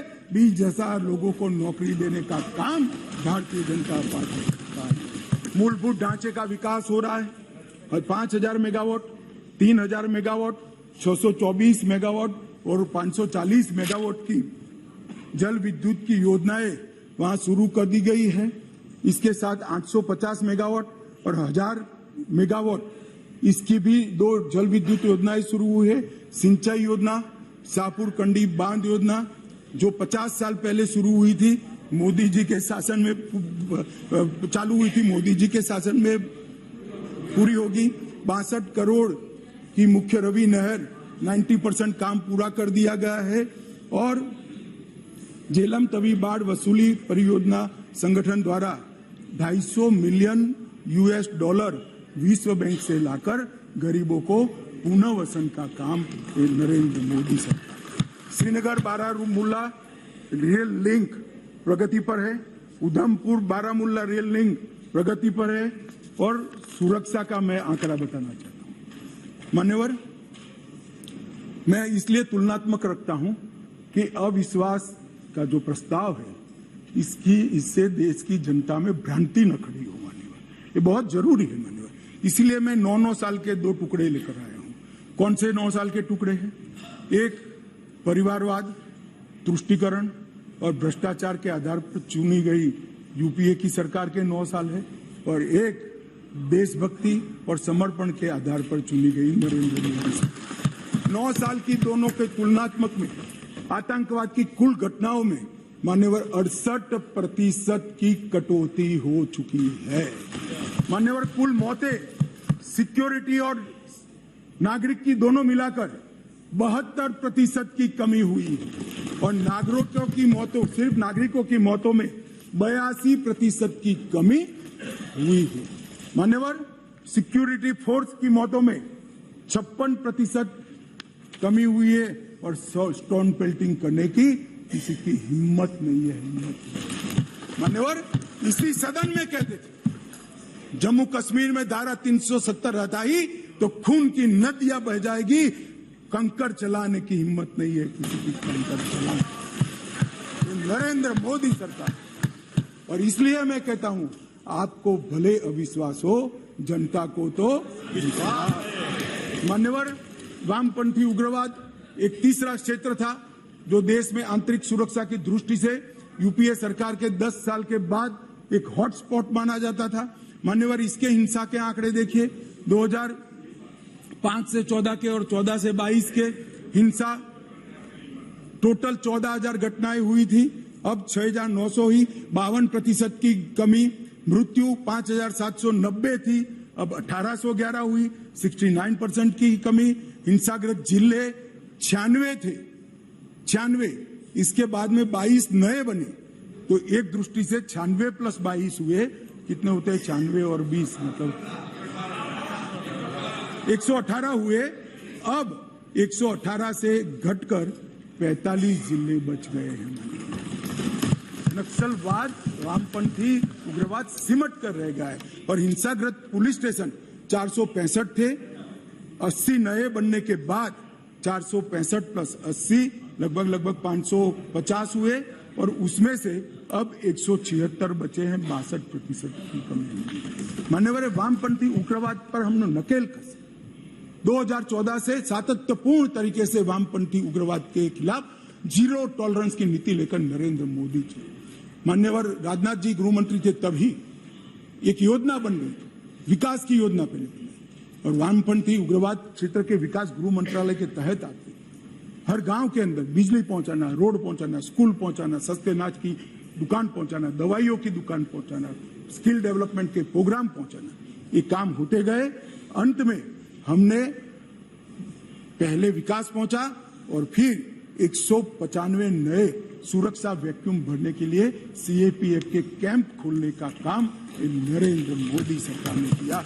एनआईए और ईडी को जोड़ा गया, इनके फाइनेंस की कमर तोड़ी गई। एनआईए में एक अलग वर्टिकल वामपंथी उग्रवाद और उसके केसों की जांच के लिए बनाया गया, एक बड़ा डेटा सेंटर बनाया गया। सारे वामपंथी उग्रवादी एफआईआर का कंप्यूटराइजेशन कर आर्टिफिशियल इंटेलिजेंस से इसका एनालिसिस किया जा रहा है, और छत्तीसगढ़िया बटालियन, बस्तरिया बटालियन भी बनाई गई। मान्यवर आज मैं कह सकता हूं इस सदन के अंदर जिम्मेदारी के साथ, वामपंथी उग्रवाद आया तब वो स्वप्न देखते थे काठमांडू से तिरुपति का, आज 3 जिलों में सिमट कर रह गए। मान्यवर उनका दायरा क्या था? झारखंड, बिहार, उड़ीसा, एमपी, महाराष्ट्र, आंध्र, तेलंगाना और छत्तीसगढ़, आज क्या बच गया है? झारखंड मुक्त, बिहार मुक्त, उड़ीसा मुक्त, एमपी मुक्त, महाराष्ट्र मुक्त, आंध्र मुक्त, तेलंगाना मुक्त, केवल और केवल छत्तीसगढ़ के 3 जिले बचे हैं। मान्यवर, ये अविश्वास प्रस्ताव गिरने वाला है, जनता फिर से मोदी जी को चुनने वाली है और अगले टर्म में ये 3 जिले भी निश्चित रूप से समाप्त होंगे। मान्यवर, वामपंथी उग्रवाद को वामपंथी उग्रवाद पर जबरदस्त नकेल कसने का काम नरेंद्र मोदी सरकार कर रही है। इसलिए मैं कहता हूं, आपको भले अविश्वास हो, देश की जनता को विश्वास।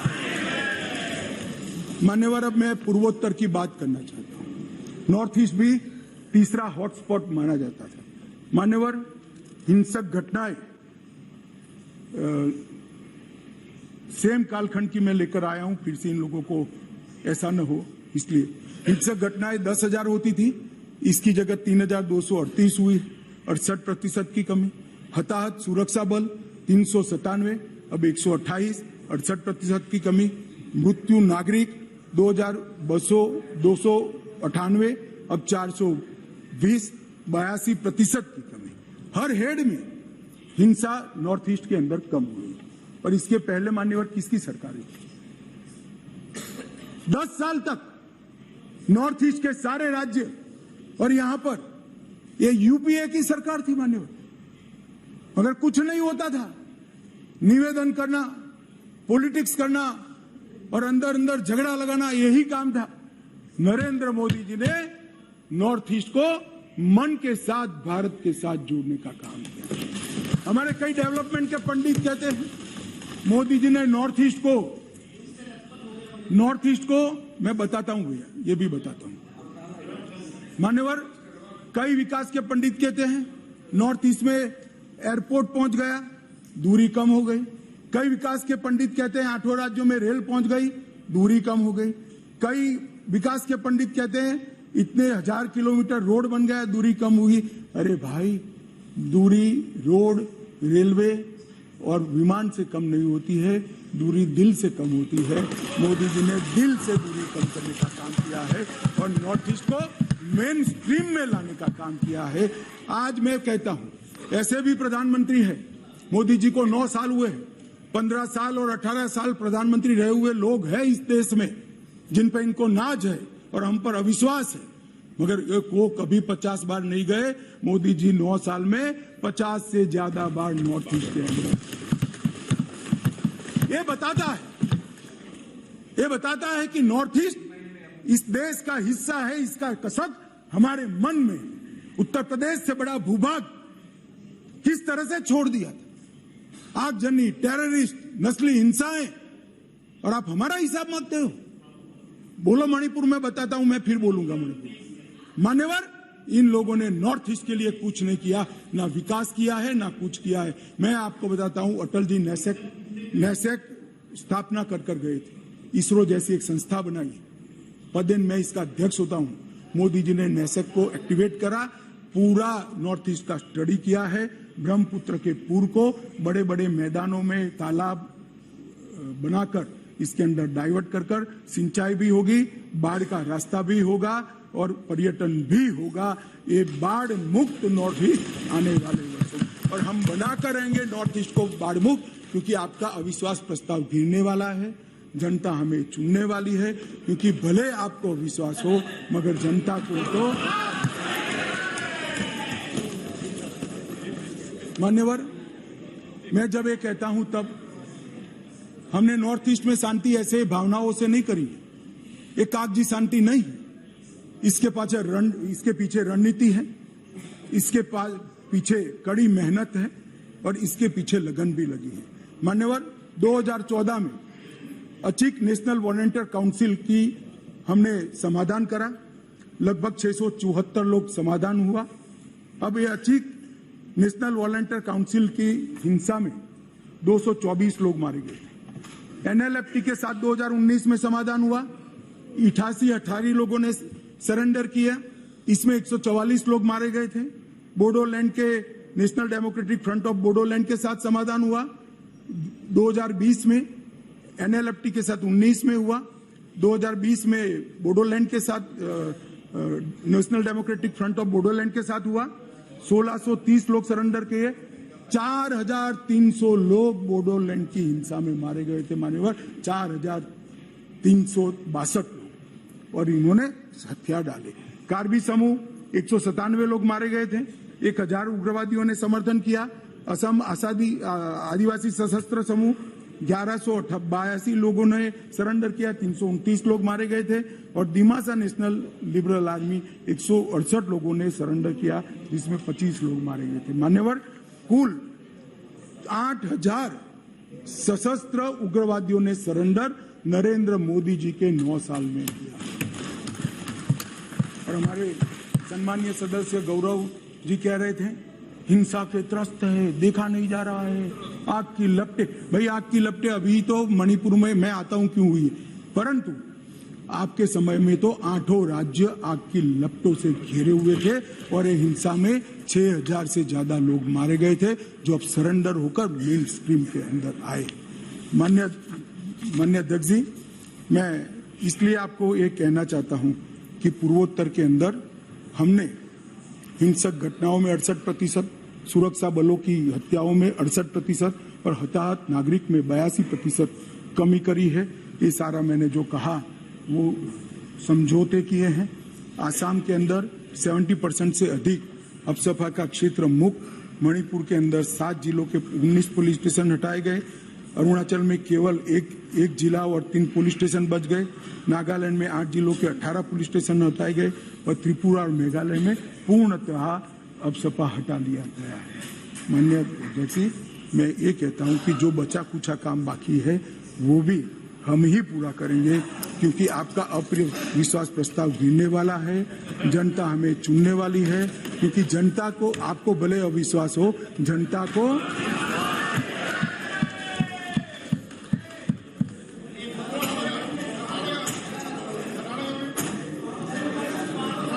मान्यवर, अब मैं मणिपुर की बात करना चाहता हूं।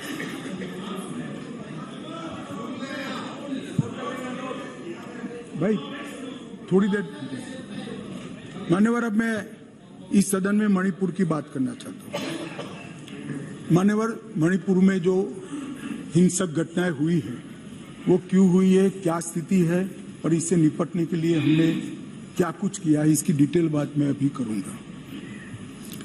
परंतु मैं विपक्ष की इस बात से सहमत हूं कि वहां पर हिंसा का तांडव हुआ है, और इस हिंसा के तांडव से कोई सहमत नहीं हो सकता मान्यवर, हम भी सहमत नहीं हैं, उनसे ज्यादा दुख हमें है मान्यवर, परंतु ये परिस्थिति जन्य है। मैं बताना चाहता हूं, इसी घटनाओं का कोई समर्थन नहीं कर सकता। समाज के नाते हमें शर्म आई, इस प्रकार की घटनाएं वहां हुई है, इससे कोई इनकार नहीं है, परंतु ये जो घटना हुई है वो शर्मनाक है। उस घटना पर राजनीति करना इससे भी ज्यादा शर्मनाक है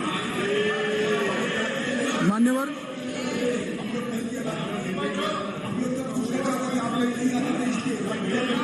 मैं बताता हूं,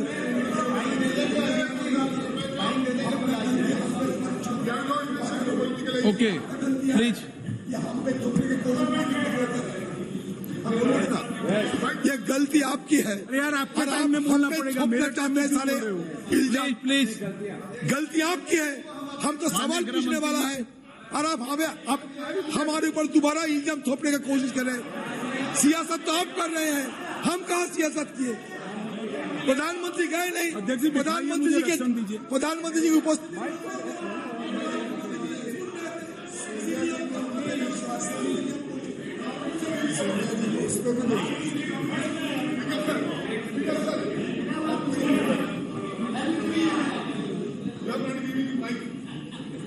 मान्यवर, एक भ्रांति देश भर की जनता के सामने फैलाई गई है कि यह सरकार मणिपुर पर चर्चा के लिए तैयार नहीं है। मैं आज भरे सदन के अंदर आपके माध्यम से सदन को बताना चाहता हूं कि सदन आहूत भी नहीं हुआ था। मैंने पत्र लिखकर अध्यक्ष जी से मांग की थी कि मैं चर्चा के लिए तैयार हूं, इसमें समय मर्यादा मत बढ़ाइए। प्लीज बैठो बैठो बैठो ना। प्लीज प्लीज प्लीज प्लीज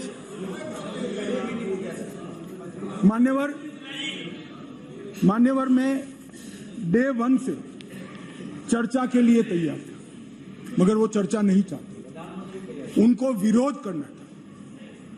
और मैं कहना चाहता हूं, मेरी चर्चा से संतुष्ट न होते तो फिर कहते प्रधानमंत्री करे, प्रधानमंत्री विचार भी करते, मगर आप सदन में चर्चा ही न होने दो। मणिपुर जैसे महत्वपूर्ण मुद्दे पर गृह मंत्री को अपना पक्ष न रखने दे। किस प्रकार की डेमोक्रेटिक व्यवस्था चाहते हैं माननीय? और क्या आप सोचते हो कि शोर शराबा कर आप मुझे चुप कर दोगे? आप चुप नहीं कर सकते हो। 130 करोड़ की जनता ने हमें चुनकर यहां भेजा है, हमें सुनना पड़ेगा। आप चुप नहीं कर सकते हो। मान्यवर, मैं आज बताना चाहता हूं और बड़ी संवेदना के साथ आपके माध्यम से इस देश के 130 करोड़ लोगों के सामने मणिपुर की हालिया हिंसा क्यों हुई है और क्या चल रहा है और सरकार ने क्या उपाय किए, ये भी बताना चाहता हूं। मान्यवर, मैं पास्ट में मणिपुर में क्या हुआ ये भी बताऊंगा। अब मैं जब बताऊंगा तब ये कहेंगे कि पुरानी बातों को हमें सुनाने के लिए कह रहे हो। ना जी, मैं संवेदनशील आदमी हूं मान्यवर, मैं पुरानी बातों को राजनीतिक हिसाब किताब के लिए नहीं सुना रहा। इसलिए नहीं सुना रहा कि आपके समय में भी हुआ था, हमारे समय में भी हुआ। होता है का अप्रोच हमारा नहीं है, ये यूपीए का अप्रोच है। हमारा अप्रोच होता है का नहीं है, हम टॉलरेट नहीं कर सकते। मैं पुरानी हिंसाओं को इसलिए बताना चाहता हूं कि मणिपुर की नस्लीय हिंसाओं के स्वभाव को जनता ने जानना पड़ेगा। नस्लीय हिंसा मणिपुर में जब जब होती है तब किस प्रकार से होती है वो भी जानना पड़ेगा। इसलिए मैं पुरानी हिंसाओं को भी रखूंगा। आपके मन में ये भ्रांति न हो, ये सवाल ना आए कि पुराना क्यों बता रहे। मान्यवर, 6 साल से करीब 6.5 साल से मणिपुर में भारतीय जनता पार्टी की सरकार है। मणिपुर में भारतीय जनता पार्टी सरकार बनी तब से 3 मई तक एक भी दिन कर्फ्यू नहीं डालना पड़ा।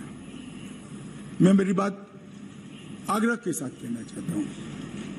मणिपुर में भारतीय जनता पार्टी की सरकार के 6 साल पूरे हो गए।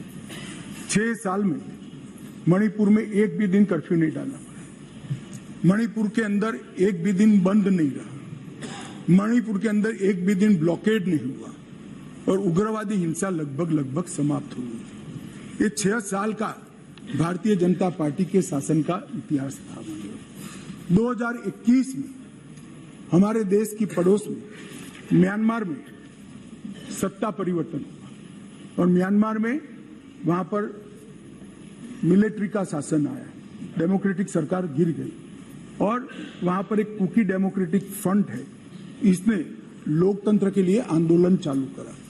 जब कुकी डेमोक्रेटिक फ्रंट ने लोकतंत्र के लिए आंदोलन चालू करा, वहां की मिलिट्री शासन ने इन पर कड़ाई करना शुरू की, दबिश बनाना शुरू की और चूंकि म्यांमार की बॉर्डर फ्री बॉर्डर है मान्यवर, वहां फेंसिंग नहीं है और आज से नहीं, आजाद हुए तब से नहीं है, फेंसिंग नहीं है। तो बहुत बड़ी मात्रा में मिजोरम और मणिपुर के अंदर कुकी भाइयों का वहां शरणार्थी नाते यहां आना शुरू हुआ।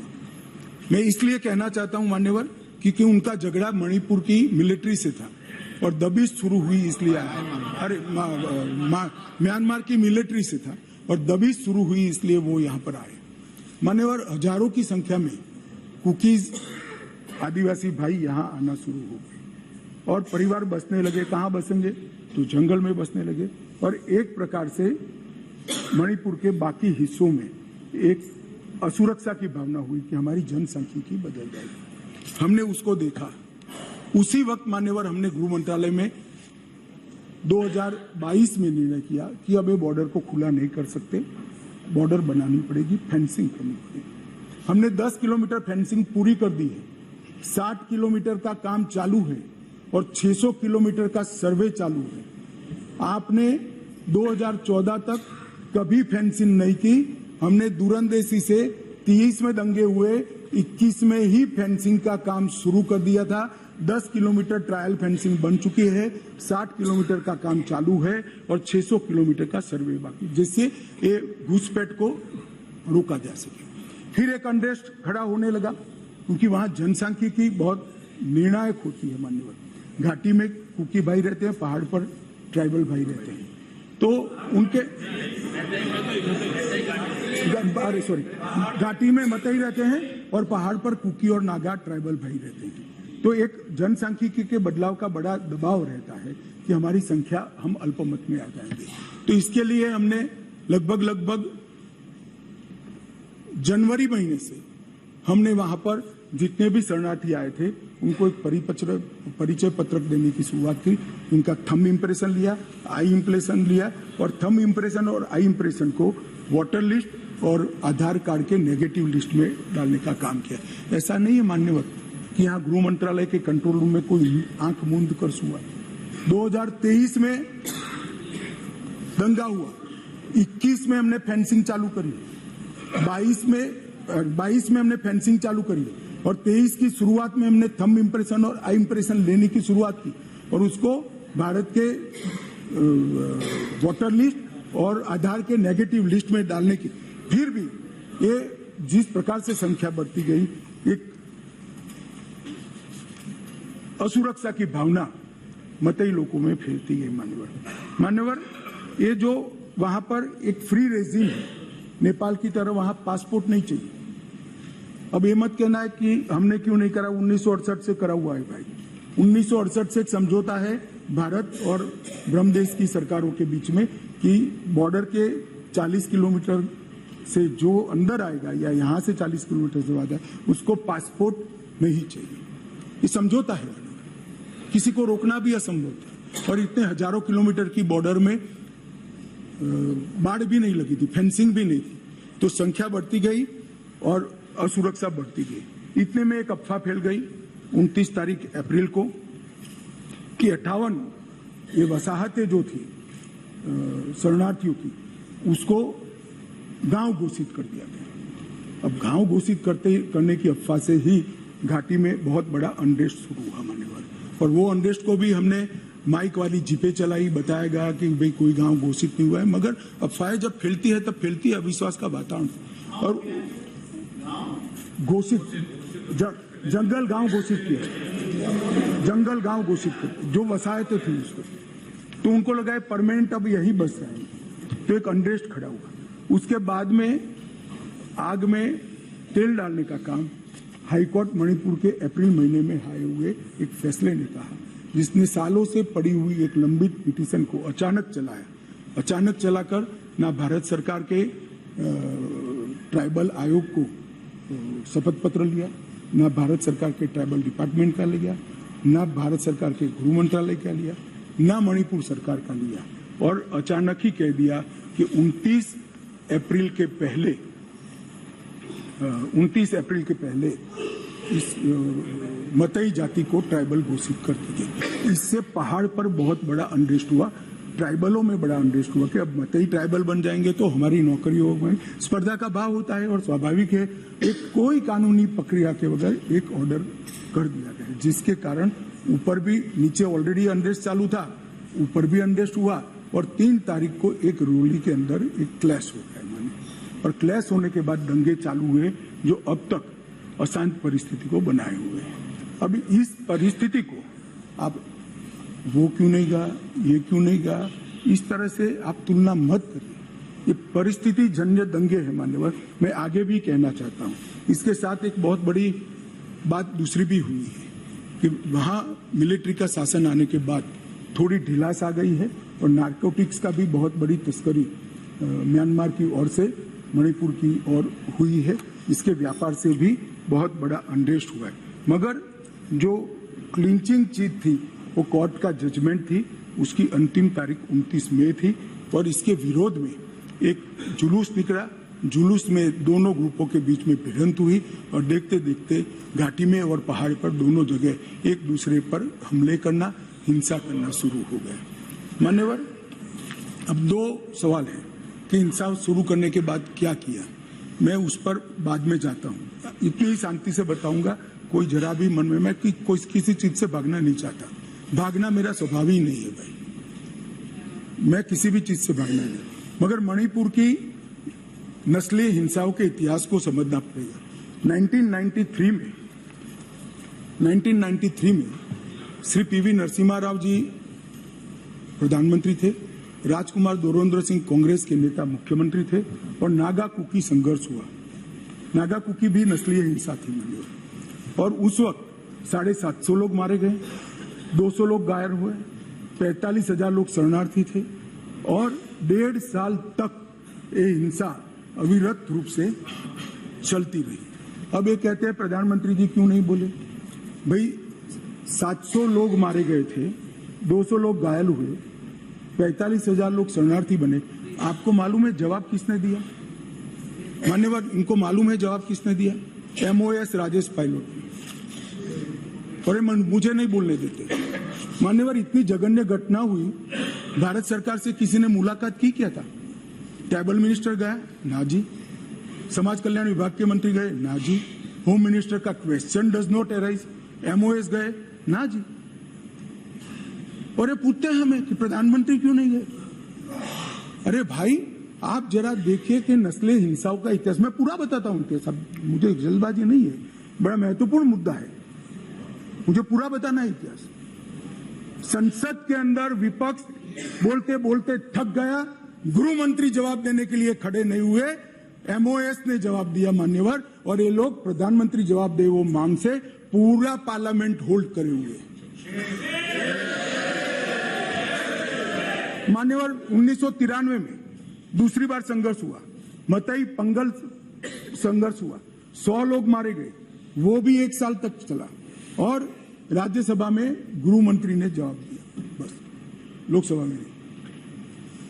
और ये कह रहे हैं प्रधानमंत्री जवाब दे। मुलाकात की? किसी ने नहीं की, ना गृह मंत्री ने, ना MOS ने, किसी ने नहीं की। फिर इंदर कुमार गुजराल आए 97-98 में, कुकी पाइते संघर्ष हुआ, 350 लोग मारे गए, 1 साल तक संघर्ष चला, ये भी नस्लीय हिंसा है। मैं टेररिज्म की घटनाएं नहीं गिना रहा, नस्लीय हिंसा समझा रहा हूं।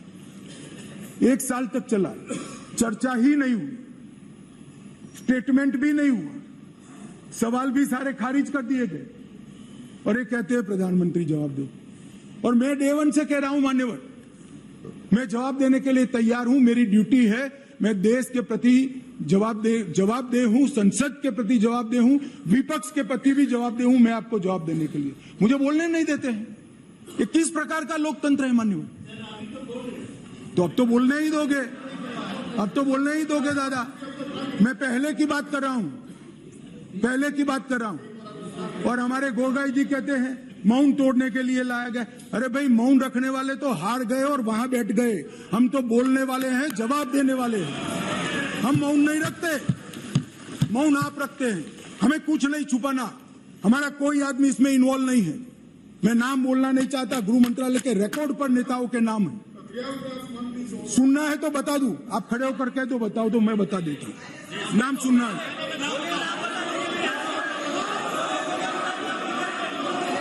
मान्यवर, बाद में 2004 में मनमोहन सिंह जी थे, इबोबी सिंह जी थे, लगभग 1700 लोगों के एनकाउंटर हुए, 1700 लोग एक तरफा वर्दी से। ऐसा वहां मानते हैं, मैं नहीं मानता, मैं तो व्यवस्था में विश्वास रखने वाला हूं। वहां लोग मानते हैं वर्दी से की हुई नस्ली हिंसा। 1700 सुप्रीम कोर्ट ने संज्ञान लिया, ढेर सारी SITयां बनी, मगर किसने जवाब दिया? कोई नहीं, एक चर्चा नहीं, ना MOS, ना मिनिस्टर। अब मुझे बताइए भाई, चिदम्बरम साहब थे और वहां राज्यसभा में मेरा हिसाब मांगते थे, मुझे बोलने नहीं देते। मैं आपके माध्यम से देश की जनता को कहना चाहता हूं, ये परिस्थिति जन्य नस्लीय हिंसा है, इसको राजनीति का मुद्दा नहीं बनाना चाहिए। और मान्यवर, 3, 4, 5 मैं पूरे देश को बताना चाहता हूं, इस देश के प्रधानमंत्री ने रात को 4 बजे भी मुझे फोन किया है और दूसरे दिन 6:30 बजे मुझे फोन से उठाया भी इस देश के प्रधानमंत्री ने। और ये कह रहे हैं मोदी जी ध्यान नहीं रखते। मान्यवर, 3 दिन तक लगातार हमने यहां से काम करने का काम किया। 16 वीडियो कॉन्फ्रेंस करी, 36,000 लोग सिक्योरिटी फोर्सेस सीएपीएफ के वहां पहुंचाए, वायुसेना के विमानों का उपयोग किया, चीफ सेक्रेटरी बदल दिया गया, डीजीपी बदल दिया गया, सुरक्षा एडवाइजर भेज दिया गया, चीफ सेक्रेटरी भारत सरकार ने भेजा, डीजीपी भारत सरकार ने भेजा, सुरक्षा एडवाइजर भारत सरकार, ये सब 4 तारीख की शाम को समाप्त हो गया था। 3 को हिंसा हुई, 4 तारीख को समाप्त हो गया था। और ये कहते हैं 356 क्यों ना लगाया? 356 तब लगती है जब हिंसा के समय राज्य सरकार कोऑपरेट न करे। हमने डीजीपी बदल दिया, उन्होंने भारत सरकार के डीजीपी को स्वीकार कर लिया। हमने चीफ सेक्रेटरी बदल दिया, उन्होंने भारत सरकार के चीफ सेक्रेटरी भेजे हुए चीफ सेक्रेटरी को। मैं यही कह रहा हूं, समझ न हो तो नहीं आएगी भी। सीएम तब बदलना पड़ता है जब कोऑपरेट न करे। ये सीएम कोऑपरेट कर रहा है। डीजीपी, सुरक्षा सलाहकार, ये सबको हमने बदला है। मान्यवर,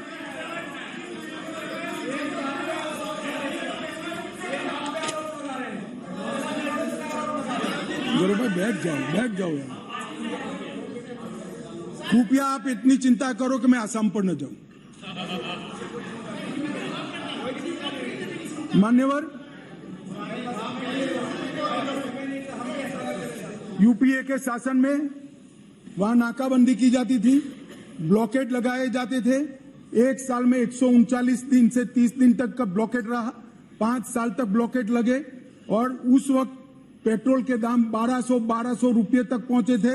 हमने 28 दिन में पूरा काम पूरा कर रेलवे को वहां पहुंचाया है और अबाधित रूप से आज सप्लाई वहां पर चालू है और दामों को बढ़ने में अबाधित रूप से। और इतनी कठिन परिस्थिति थी कि कुकी एरिया में मतई ड्राइवर नहीं जा सकते थे, मतई एरिया में कुकी ड्राइवर नहीं जा सकते। हम आसाम से ट्रक भी लाए, ड्राइवर भी लाए, सेना को भी लगाए और जाकर दामों को हमने कंट्रोल करने का काम किया है। मान्यवर, मैं हिंसा की भी आंकड़े देना चाहता हूं।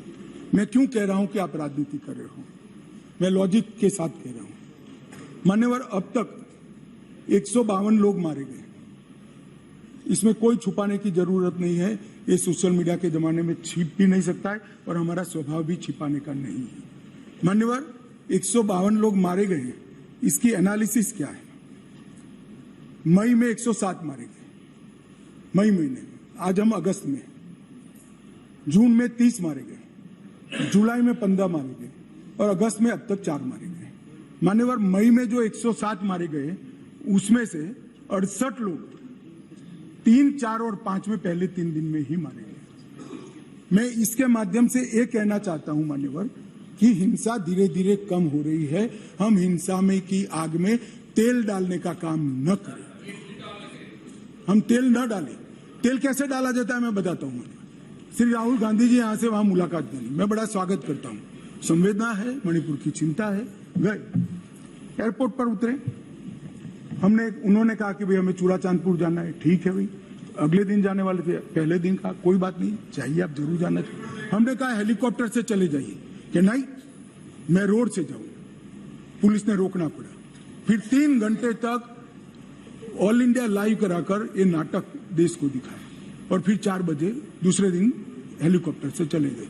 भाई हेलीकॉप्टर से चले जाते तो क्या आपत्ति थी, हमने सुरक्षा की पूरी व्यवस्था की थी। परंतु इस प्रकार की काम करने के लिए वहां जाना, इसको पॉलिटिक्स कहते हैं गौरव जी। आप वहां जाते हैं तो कोऑपरेट करिए। चूड़ाचांदपुर जाने से कोई नहीं रुक रहा, हम हेलीकॉप्टर से भेज रहे हैं। आप जाना नहीं चाहते, नहीं मैं बाय रोड ही जाऊंगा।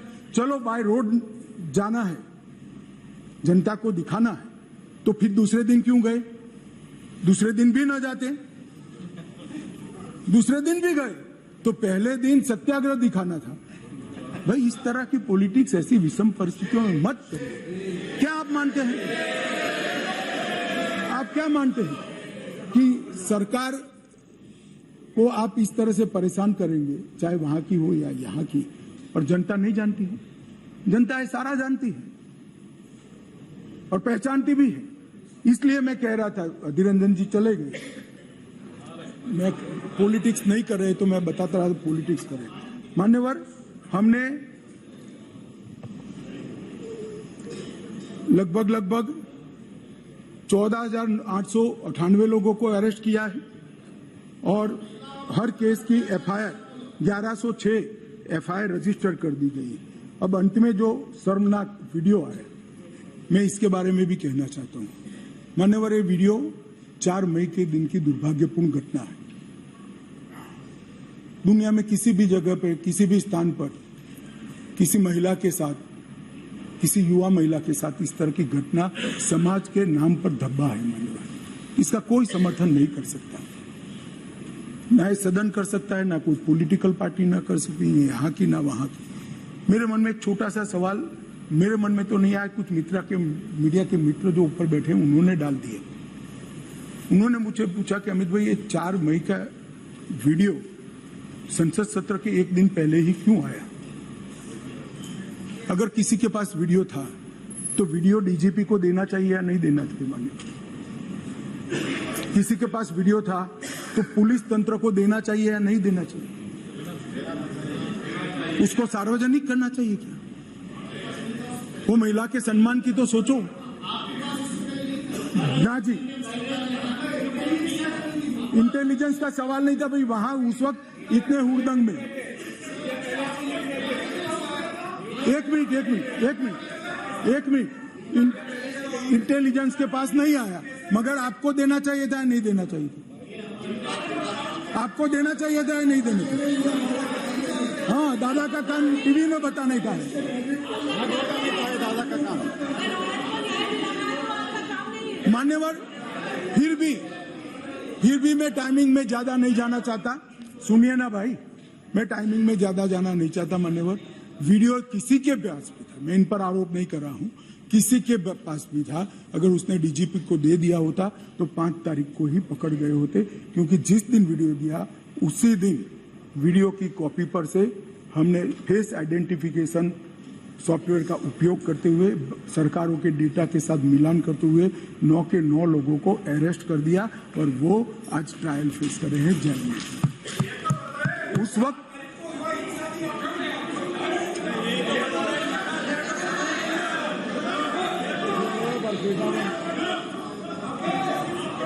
मान्यवर, मैं शांति के लिए किए गए प्रयासों को भी सदन के सदस्यों को बताना चाहता हूं। मान्यवर, पुलिस अधिकारी के ऊपर कार्रवाई क्यों नहीं चल रही? मान्यवर, मैं वहां 3 दिन रहा, 3 रात रहा। मेरे साथी नित्यानंद जी 23 दिन तक लगातार वहां रहे। एमओएस होम मिनिस्टर पहली बार नहीं कोई गया ही, पहली बार मैं ही गया हूं।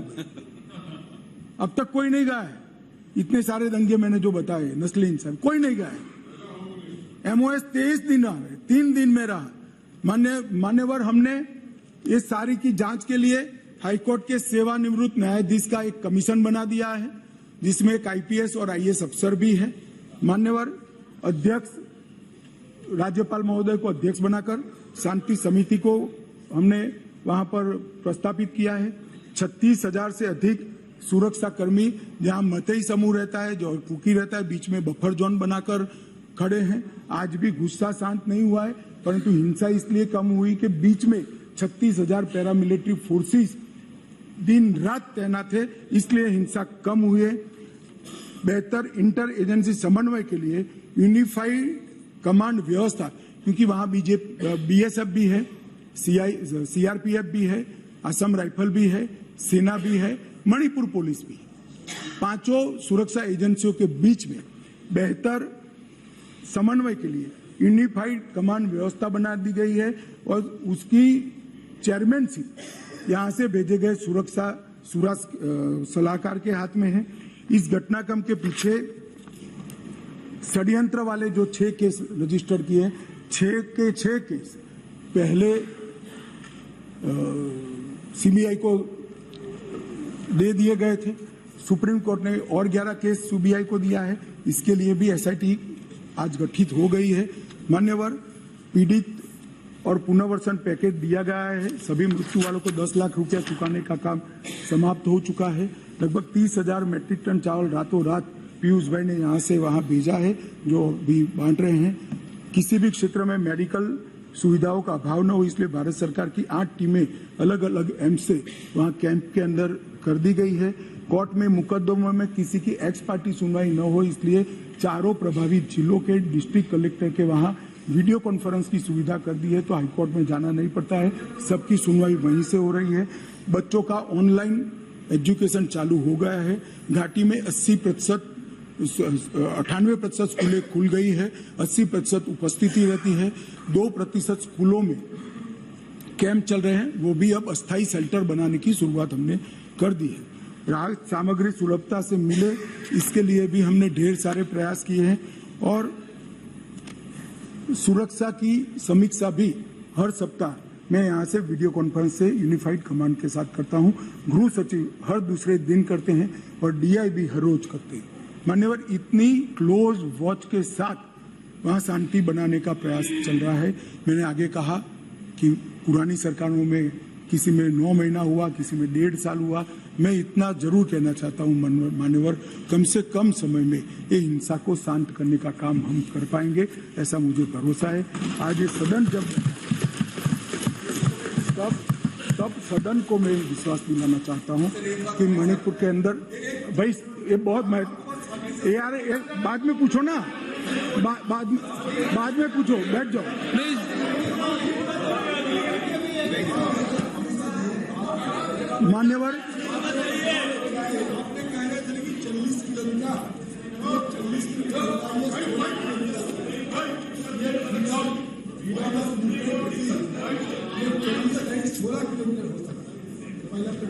मान्यवर, दूसरी बात यह है कि